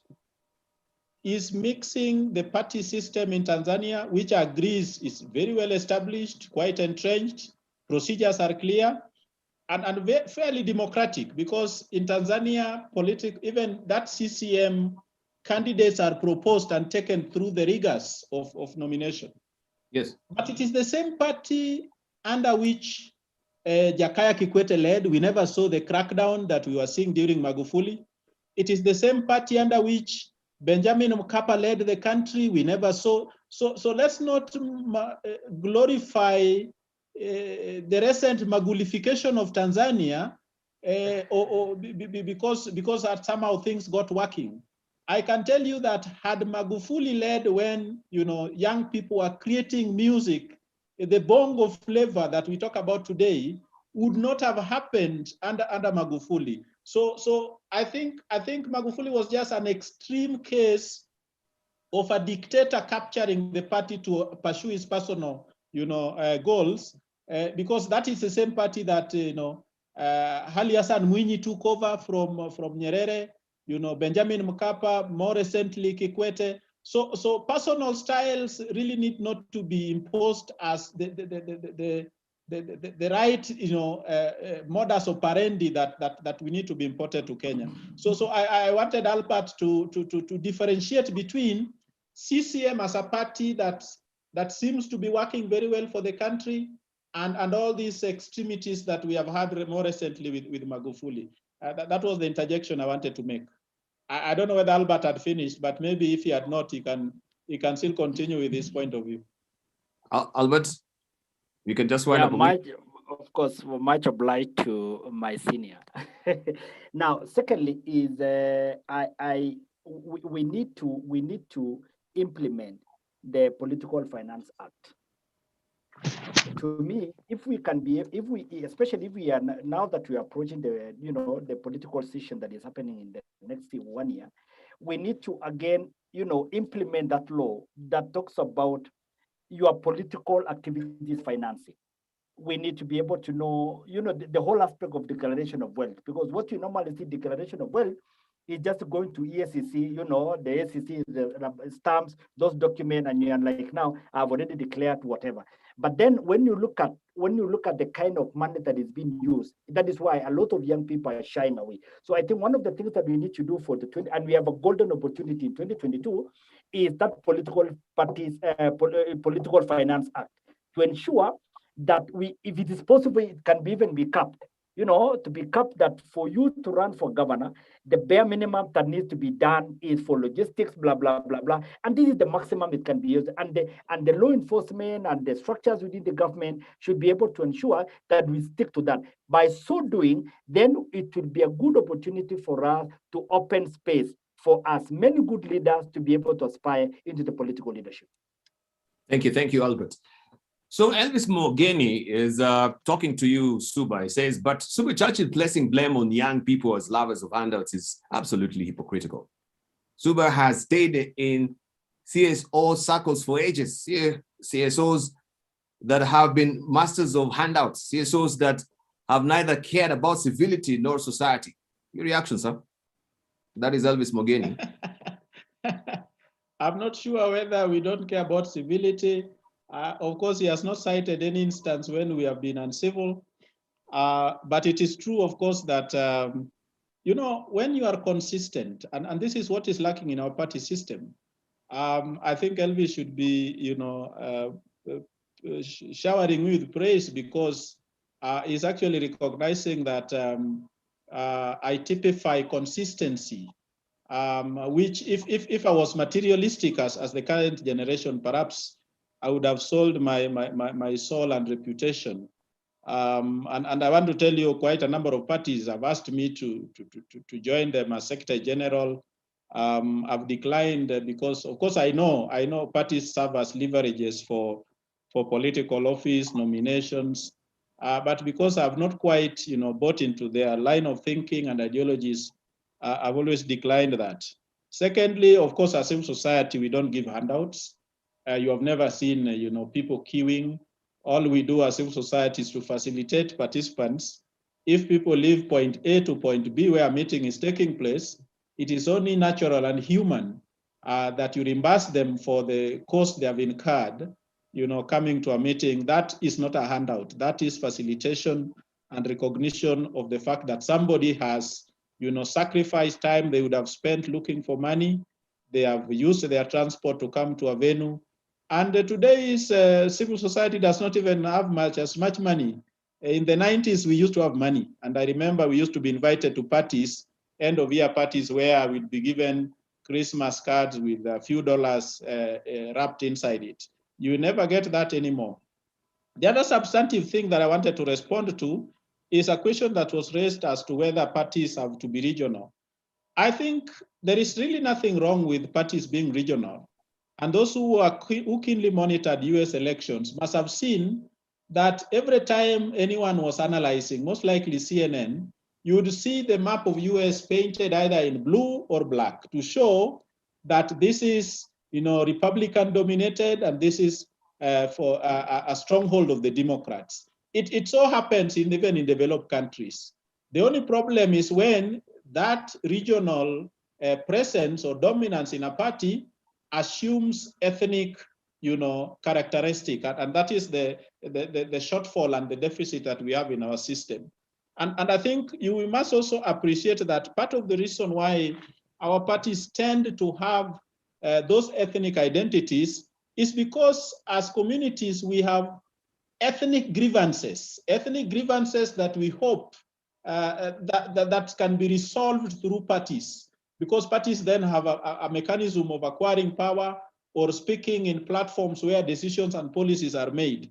And so it is in our subconscious attempt to advance and seek to address grievances that we hold as ethnic communities. And that is why you see a lot of characterization of our parties as ethnic or regional. Of course, I have a great problem when individuals, as have been seen in recent past, set out to form regional parties. I think even the parties that we have that look regional did not really set out to be regional.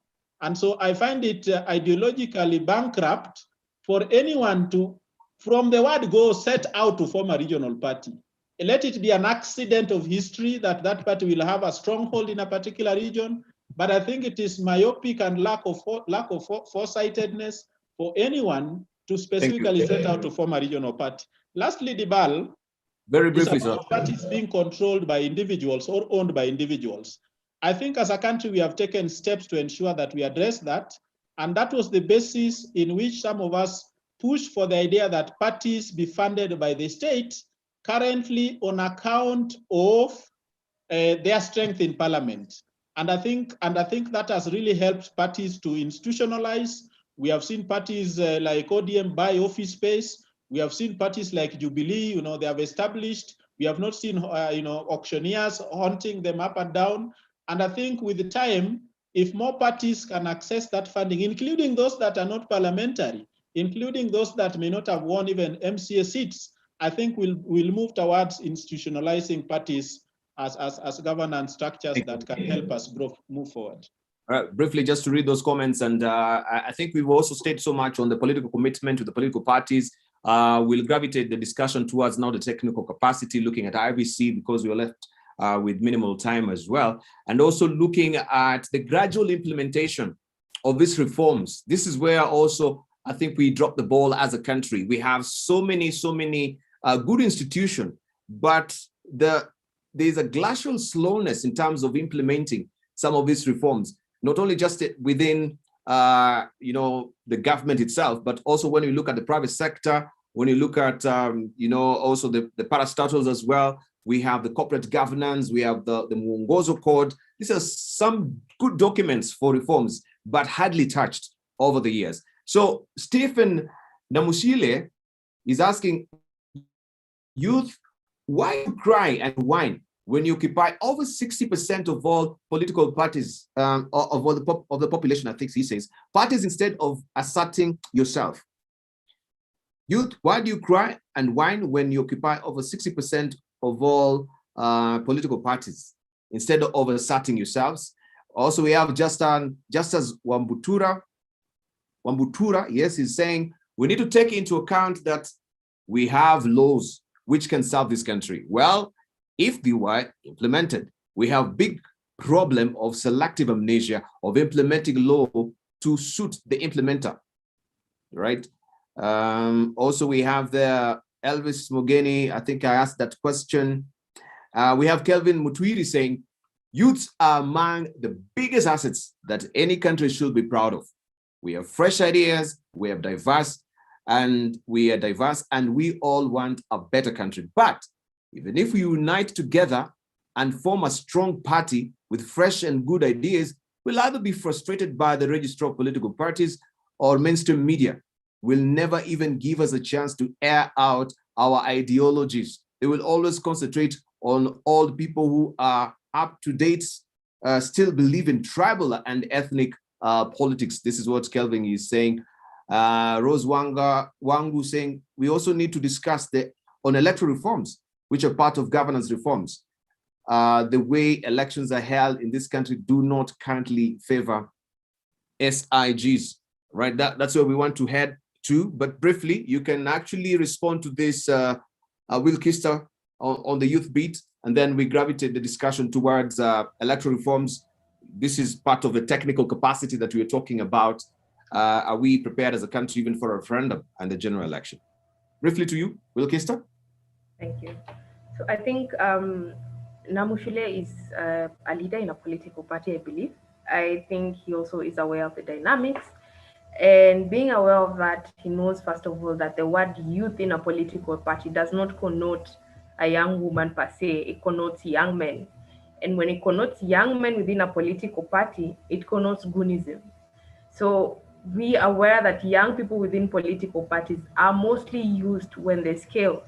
They're just collected from somewhere, given some handouts, and then used to cause chaos within political spaces. And the 60% of I don't know where the statistic of 60% of young people are the ones in political parties are coming from, but I don't see it as being entirely true. Although I do assert that young people are used in political processes. Uh, the political processes run on young blood, slogans, campaigning, everything. But in terms of being mainstreamed into the political party and the decision making organs, young people are really not in those spaces. And it's not like young people do not push to be in these spaces. I myself was an executive director of a political party before I resigned. So it is not entirely true that young people do not want to clamor and capture power. I think there are so many dynamics within young people in those particular spaces that may discourage young people from being in those spaces entirely. So I don't think youth cry that much. Everyone cries at the end of the day. We lament when something bad happens. But youth in political parties connotes young men, which connotes goonism and not particularly meaningful engagement of young people in political parties. Right. Brian Malama, why are the youths humiliated in any political parties they join? Are we meant to be used during elections? After that, we ascend away from the table? Is that what you're alluding to as well? Yeah. Thank you. Let's gravitate the discussion now towards, we got only, I think 16 minutes left towards IBC. Yeah, and we know as it is, yes, legally, they passed the threshold, but in terms of capacity, are they woefully inadequate to try and carry out a successful referendum, as it were, or general election, as it were?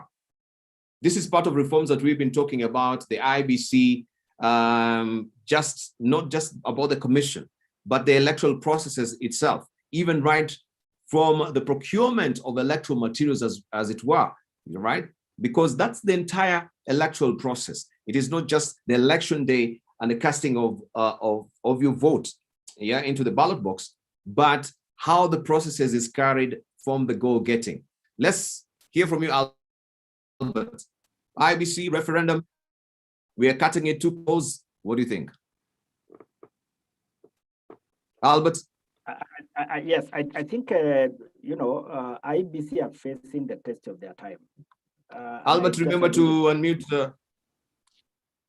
Yeah, I have unmuted. Fantastic. You can hear me now, right? Dibal?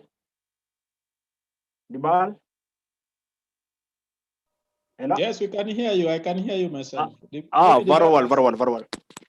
Yeah, very well. So what I was saying is that I think, IBC are facing a very big challenge. One is that the rampant number of, the by-elections that are continuously emerging. I think right now they're preparing for at least about 3 or 4 by-elections. And then, of course, now the whole is the acclimatization of, a referendum that is being proposed. And from where I sit, I think it is going to be momentous time because one is the proponents of BBI. If we are to go by the timeline, it is already mentioned that the referendum should be able to take place at around July of this year. And if you look at the time frame between July and the next election, which is August next year, it's hardly 1 year. And I know, again, it is involving huge amount of resources that the government will be able to finance and that. So I think it is a very challenging moment for IBC. Now, looking at, again, where we've come from, the challenges that we witnessed in the general election of 2017, whereby, there was all this one cry regarding the presidential election, the whole issues of, all the way from the election process.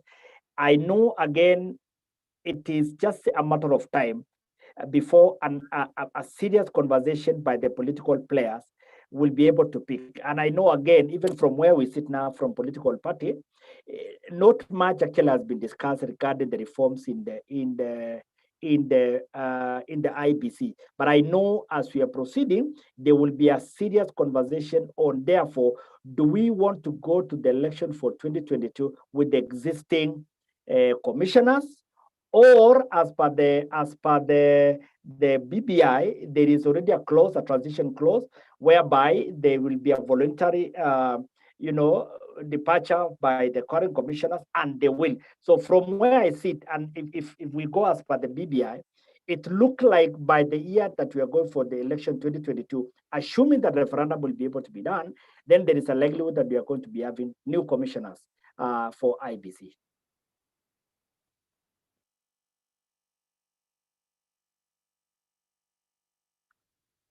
Hello. The ball is gone.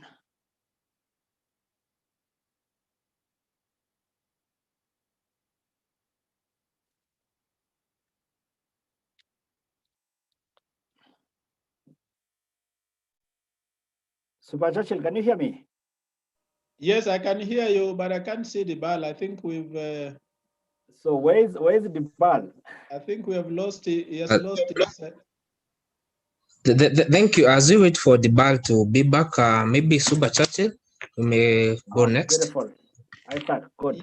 Yes. Thank you very much. I think the question Dibala has asked is about IBC and whether it has capacity. I think at times, in other jurisdictions like South Africa, for example, the election management body has a membership of 3, and I think that is manageable because at times people put too much emphasis on numbers, and we have been bashing political parties a few minutes ago, yet our constitutional commissions are also founded on a regional basis, because the idea of 9 was each region, we used to have 8 regions or provinces, if you wish, would produce a commissioner, and then the chairman would come from Nairobi or would be considered to be the national leader of the group. And so we have had that baggage that makes the IBC looks, underpopulated. And of course, the fact that the law says there should be more and there are fewer, of course, also deals with a credibility blow, which needs to be clarified, either making them 3 by law or raising the number as is proposed in the BBI to 7, so that it is perceived to be properly constituted and exercising the mandate. Remember, the High Court has since ruled time and again that the power of any commission resides in the commissioners. And so when we see a commission that is depleted like IBC, there is a sense in which people feel that they are not exercising the full sovereign power. Remember, commissions are first and foremost custodians of the sovereign power of the people. And therefore, when a commission is depleted like IBC, then there will always be those challenges. And of course, we are aware that there have been resignations from IBC, which has not happened to many other commissions, save for Ethics and Anti-Corruption Commission at some point.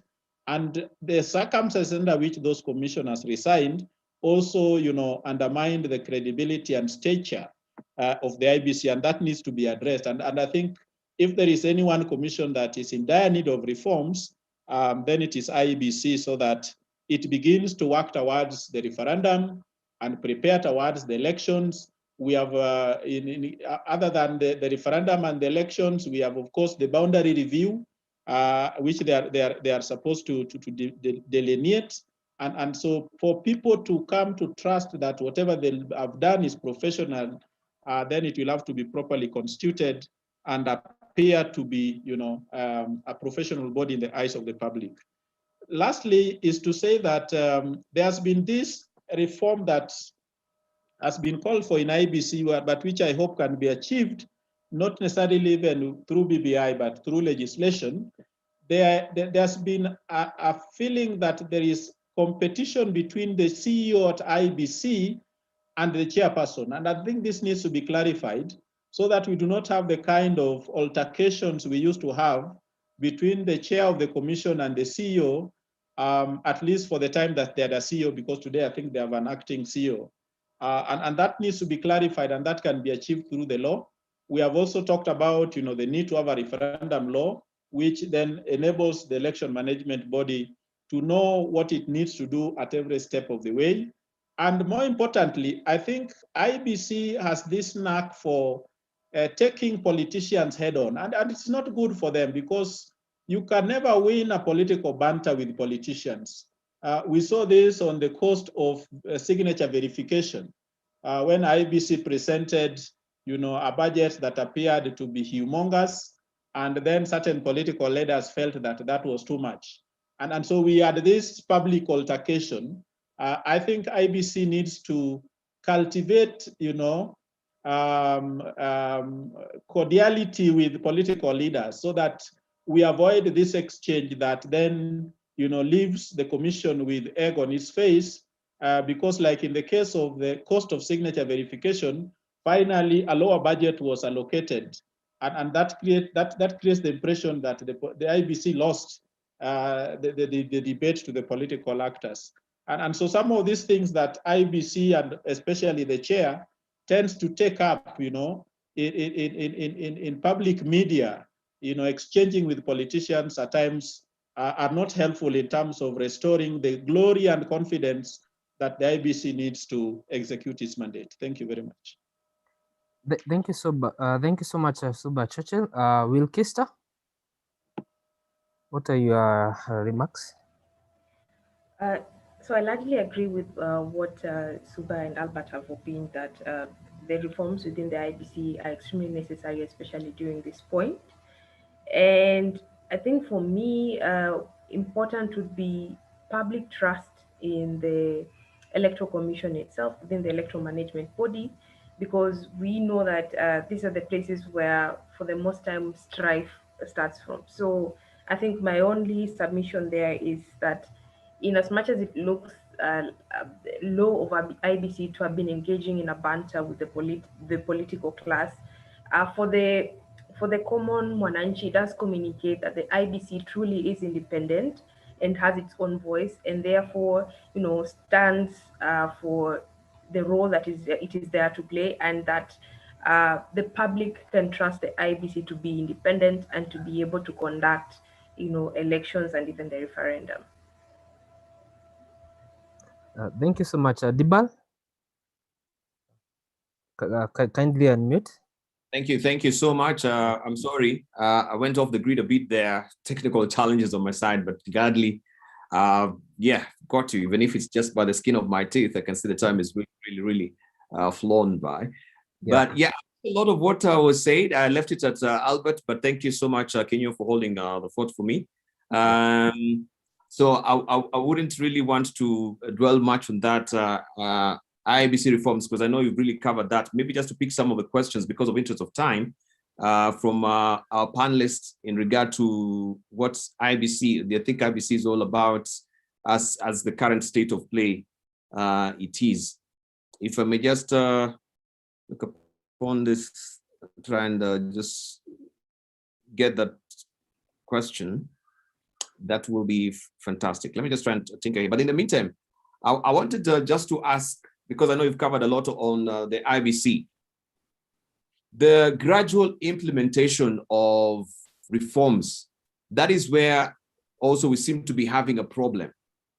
And my question will be, because we've seen in this country a glacial slowness in terms of implementing some of these reforms. And we know when we gradually implement reforms which are selected and they are sequenced to generate a desired response, will have early benefits and also minimize oppositions, which are most likely to be successful if people feel this is being rushed.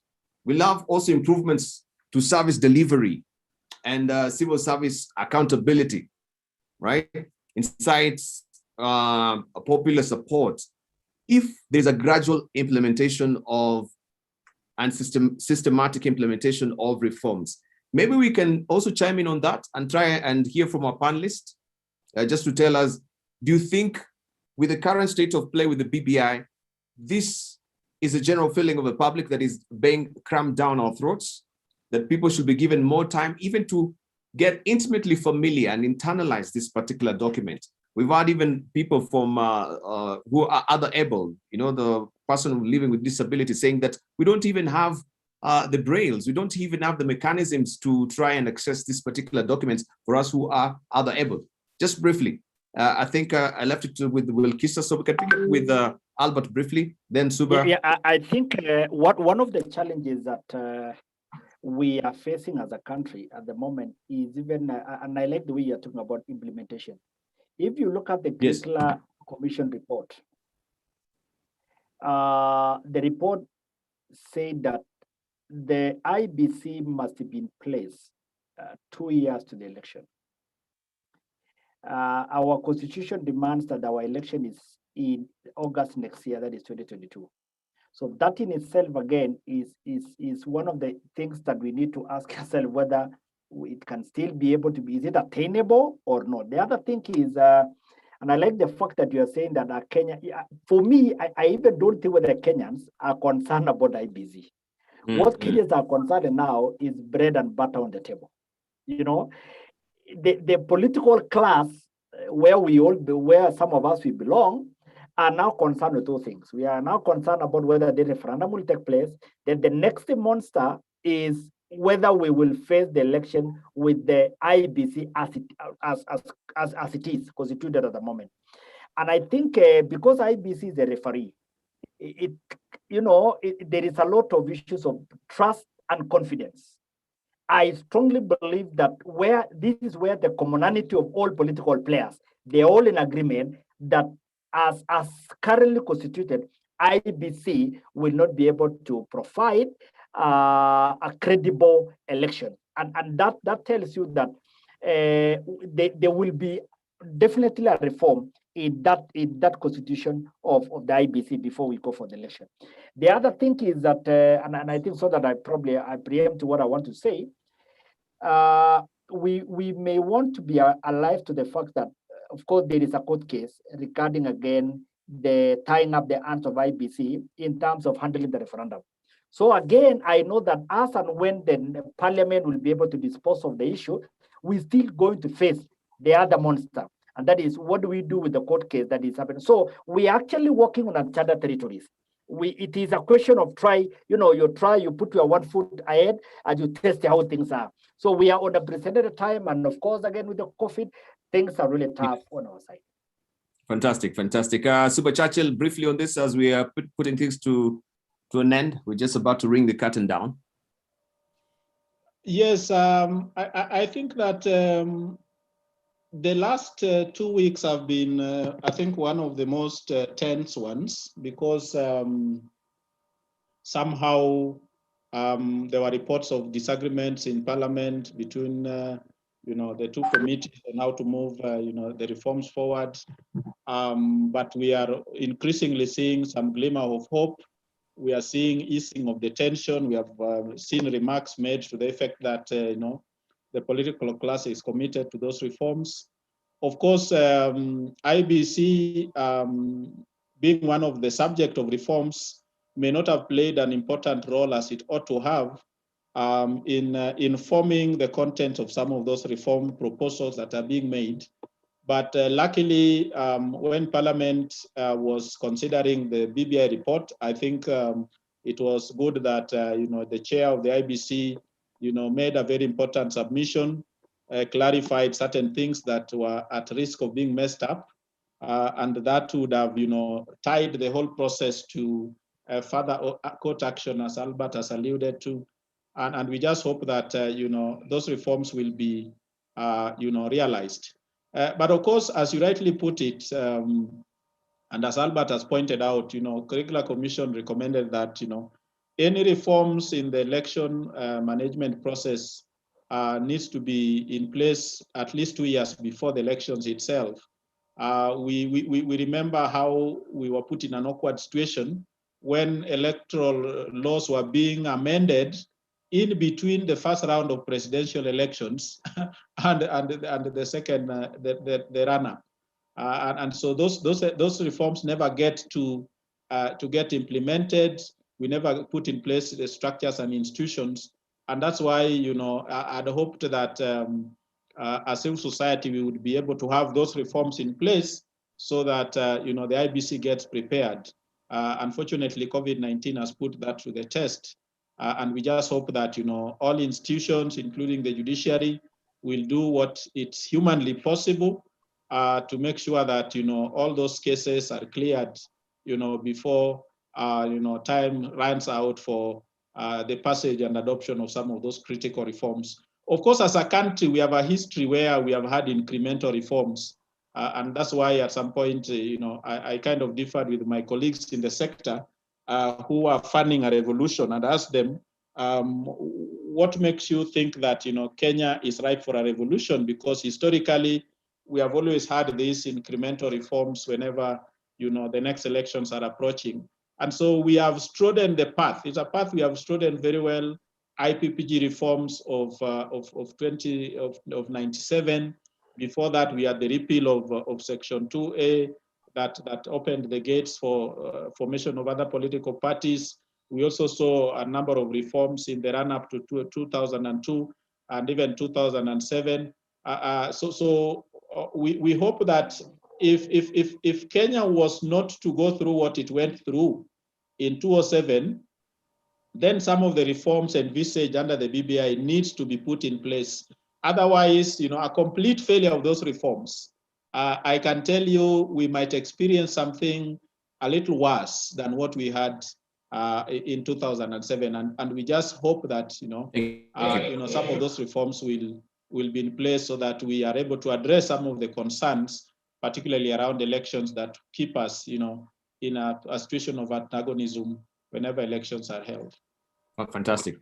Briefly, just to pick up a few questions, then we bring it down to a wrap. We have Brian Mulama asking, IBC officials are going to come from 3 top political parties, according to BBI. What about other smaller but growing political parties?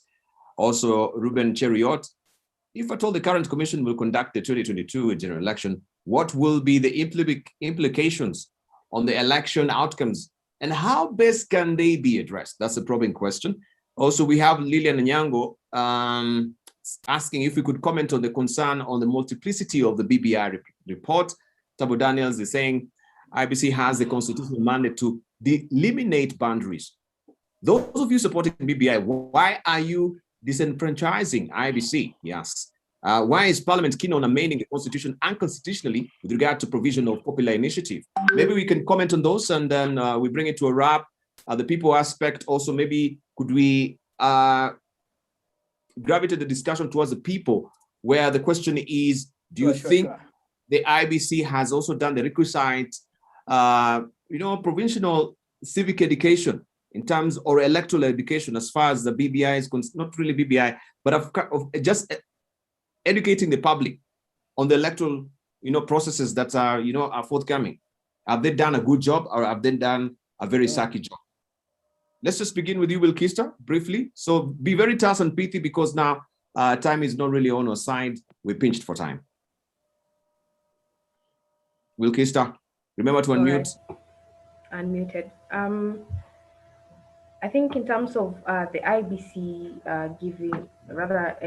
giving education to the members of the public, I think it's wanting on all fronts of all the players that are within the the reforms of the governance reforms. I don't think any particular player has really come out strongly to educate the masses on the whole process.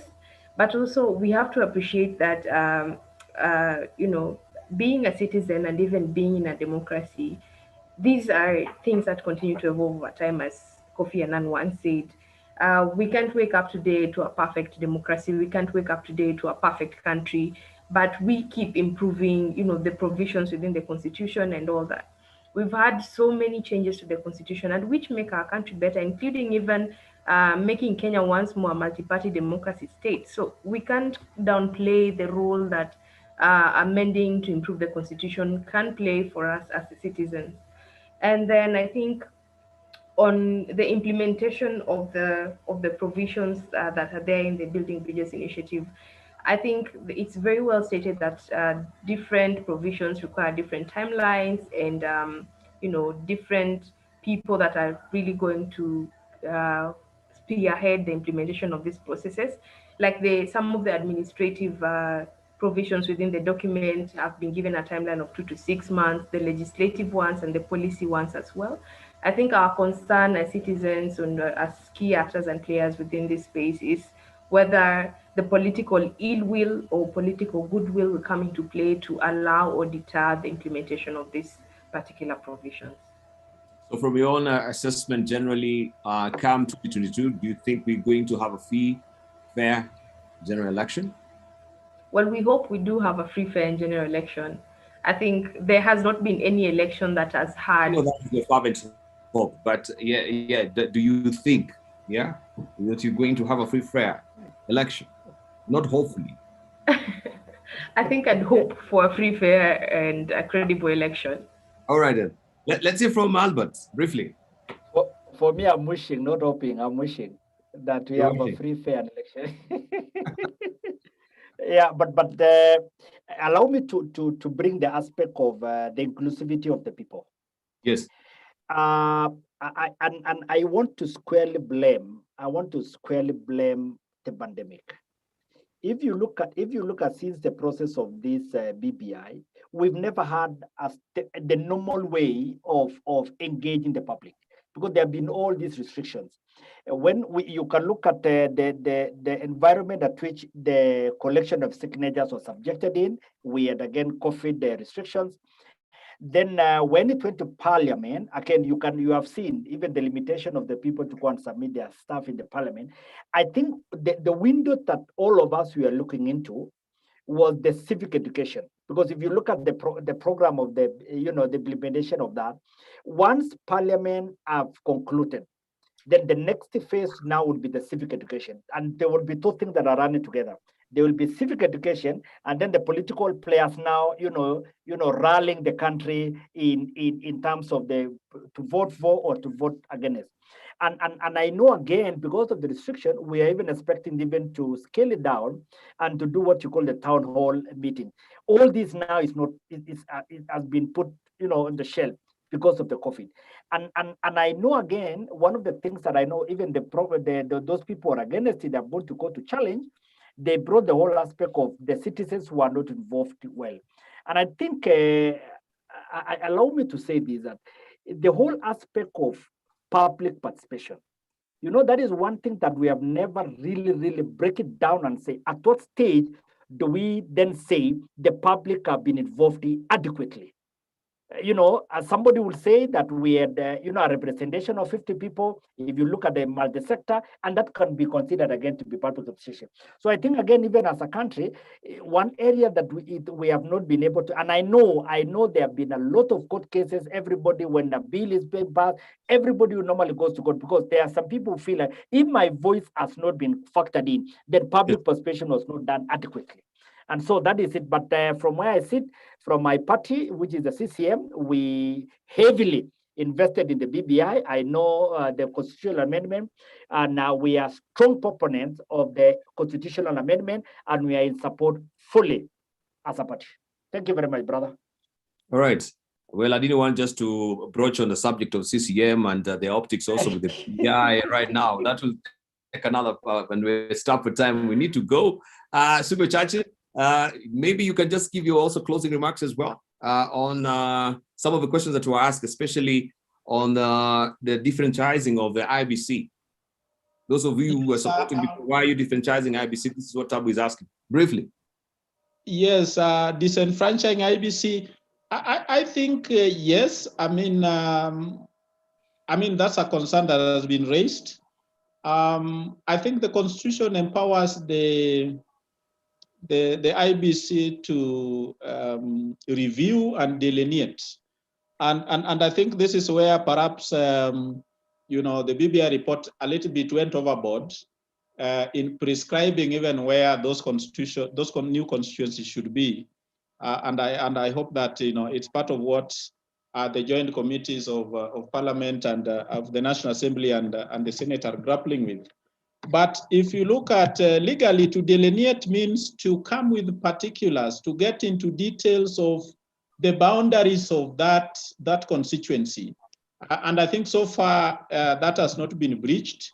I think, and I hope that, when the bill will finally be, approved and prepared by the IBC itself for the referendum, that, that wording will be corrected in a way that does not, encroach onto the constitutional mandate of the IBC. So I think the intention was good in terms of addressing concerns of underrepresentation in certain regions. But I think the drafters were a bit too enthusiastic and went a little bit overboard in prescribing in a little finer detail of what ought to happen. And I hope that will be corrected. So really, I want to believe that the intention was not to encroach on IBC territory. In terms of, the other issue that I wanted to address, in terms of our preparedness, I just hope that, the political actors will, put their heads together and reflect again what led them into initiating this process. There is a way in which, the BBI process has been deficient in drawing in public opinion and participation. Of course, part of the advantage they are taking is that there is really no law more than 10 years after we passed a new constitution on what public participation should entail, so that we have at least some threshold that people can be held to account on.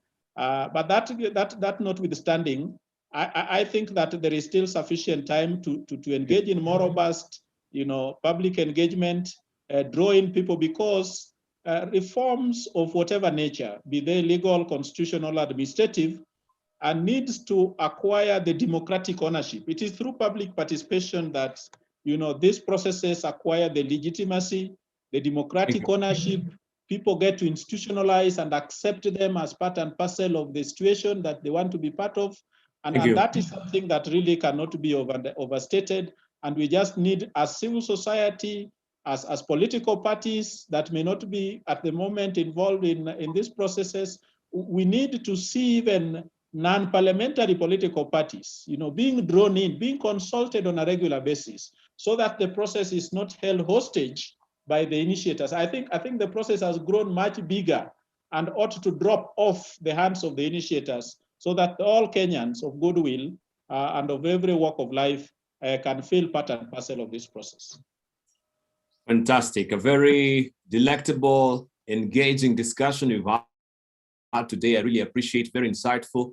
And I think we are all the wiser as far as the process is concerned. Well, the dilemmas and recommendations, we've had them today. And this is the current state of play as far as reforms is concerned in this country.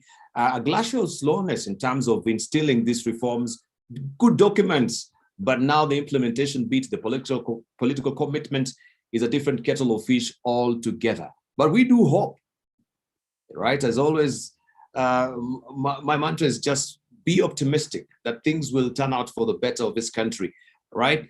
Every political class, every political persuasion, they always have a self-serving interest, right? And this is what Wilkisa was saying. Everyone, even when you're talking about the monies that the youth are following, that they're very acquisitive, what Churchill was saying, that, yeah, at the end of the day, even Waswahili wanasema mwambia ngoma, huvutia kwake. But what does it portend entirely for democracy in this country? Even if you're self-serving, and it's for all political expediency at the end of the day, is it also for the common good of the public? And that's the probing question. And I want to thank you warmly, our panelist this afternoon, Honorable Albert Kochei, Secretary General Chama cha Mashinani, Mr. Suba Churchill, Presiding Convener, Civil Society Reference Group, and also Wilkista Aduma, Youth Policy Advocate. I think the discussion has gone swimmingly well. And I want to thank you for your participation and also consenting to be part of this panel. That was a very, very good discussion. I really appreciate. And also to thank Center for Multi-Party Democracy, who put this particular discussion together and this forum together, which is pivotal and providential, especially in this time when we need a lot of knowledge on the BBI and the reforms that is happening around the country. I think this is the sort of conversation that we all really are gagging for and are yearning for moving forward. I just want to hand over this particular session to the CEO of CMD. This is Franklin Mukonja, to just wind up and appreciate our panelists as well. And I'll leave you with this, just saying, first of all, that yes, life, they say, is an orchestra.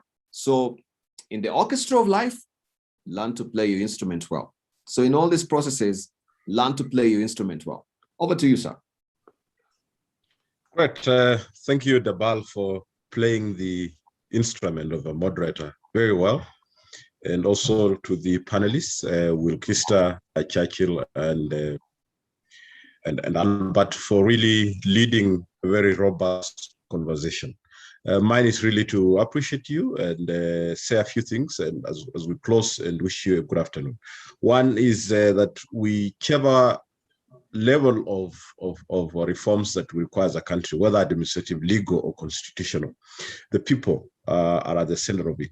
There is one end of public participation, but there's also the end, and which I think is very relevant, of renovating our own culture as a people in order to be able to entrench the reforms that are being put in place. And I think that is where this country needs a lot of effort, renovating our culture. And we are going to struggle about that a lot, because unless we do it, we will not be able to improve the quality of citizens that we have.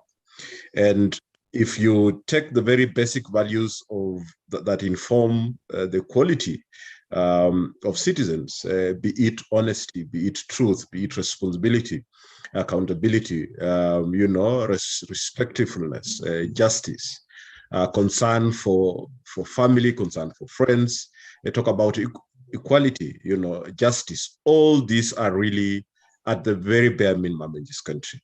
And this hands the country in the hands of leader preferences, a country that has more passive people, a country that has more people that are in the comfort zone, a country that has simply survivors, and a country that, it has less of, proactive citizens that want to, challenge. The best way to, approach society and have a better society is, of course, you want as many citizens as proactive as enough. I don't think we have that sufficient supply at the current juncture, and we need to ensure that those that are progressive, those that are reform-minded, are really encouraged to continue the conversation.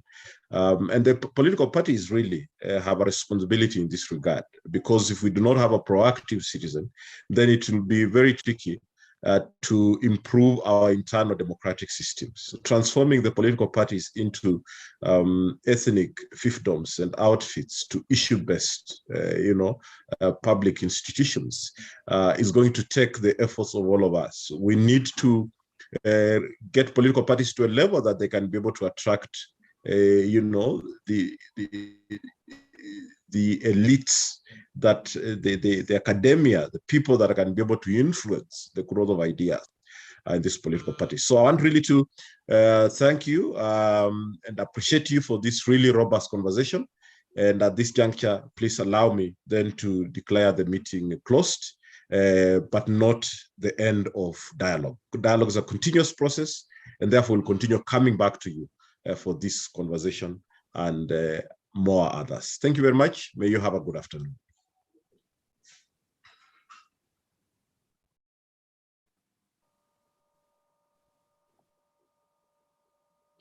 Thank you, everyone. Thank you, Wilkista. Thank you, Suba. Thank you, Wilkista. Thank you, Albert. We really appreciate it. Bye-bye. Thank you. Bye. Bye-bye.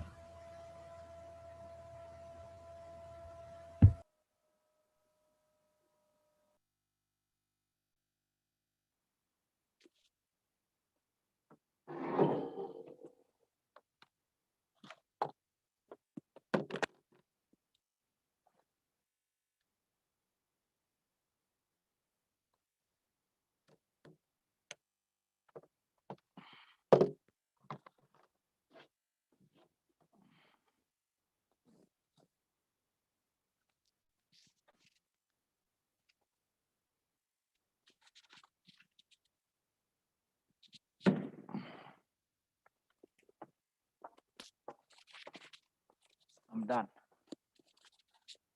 Alafu, hebu kuja.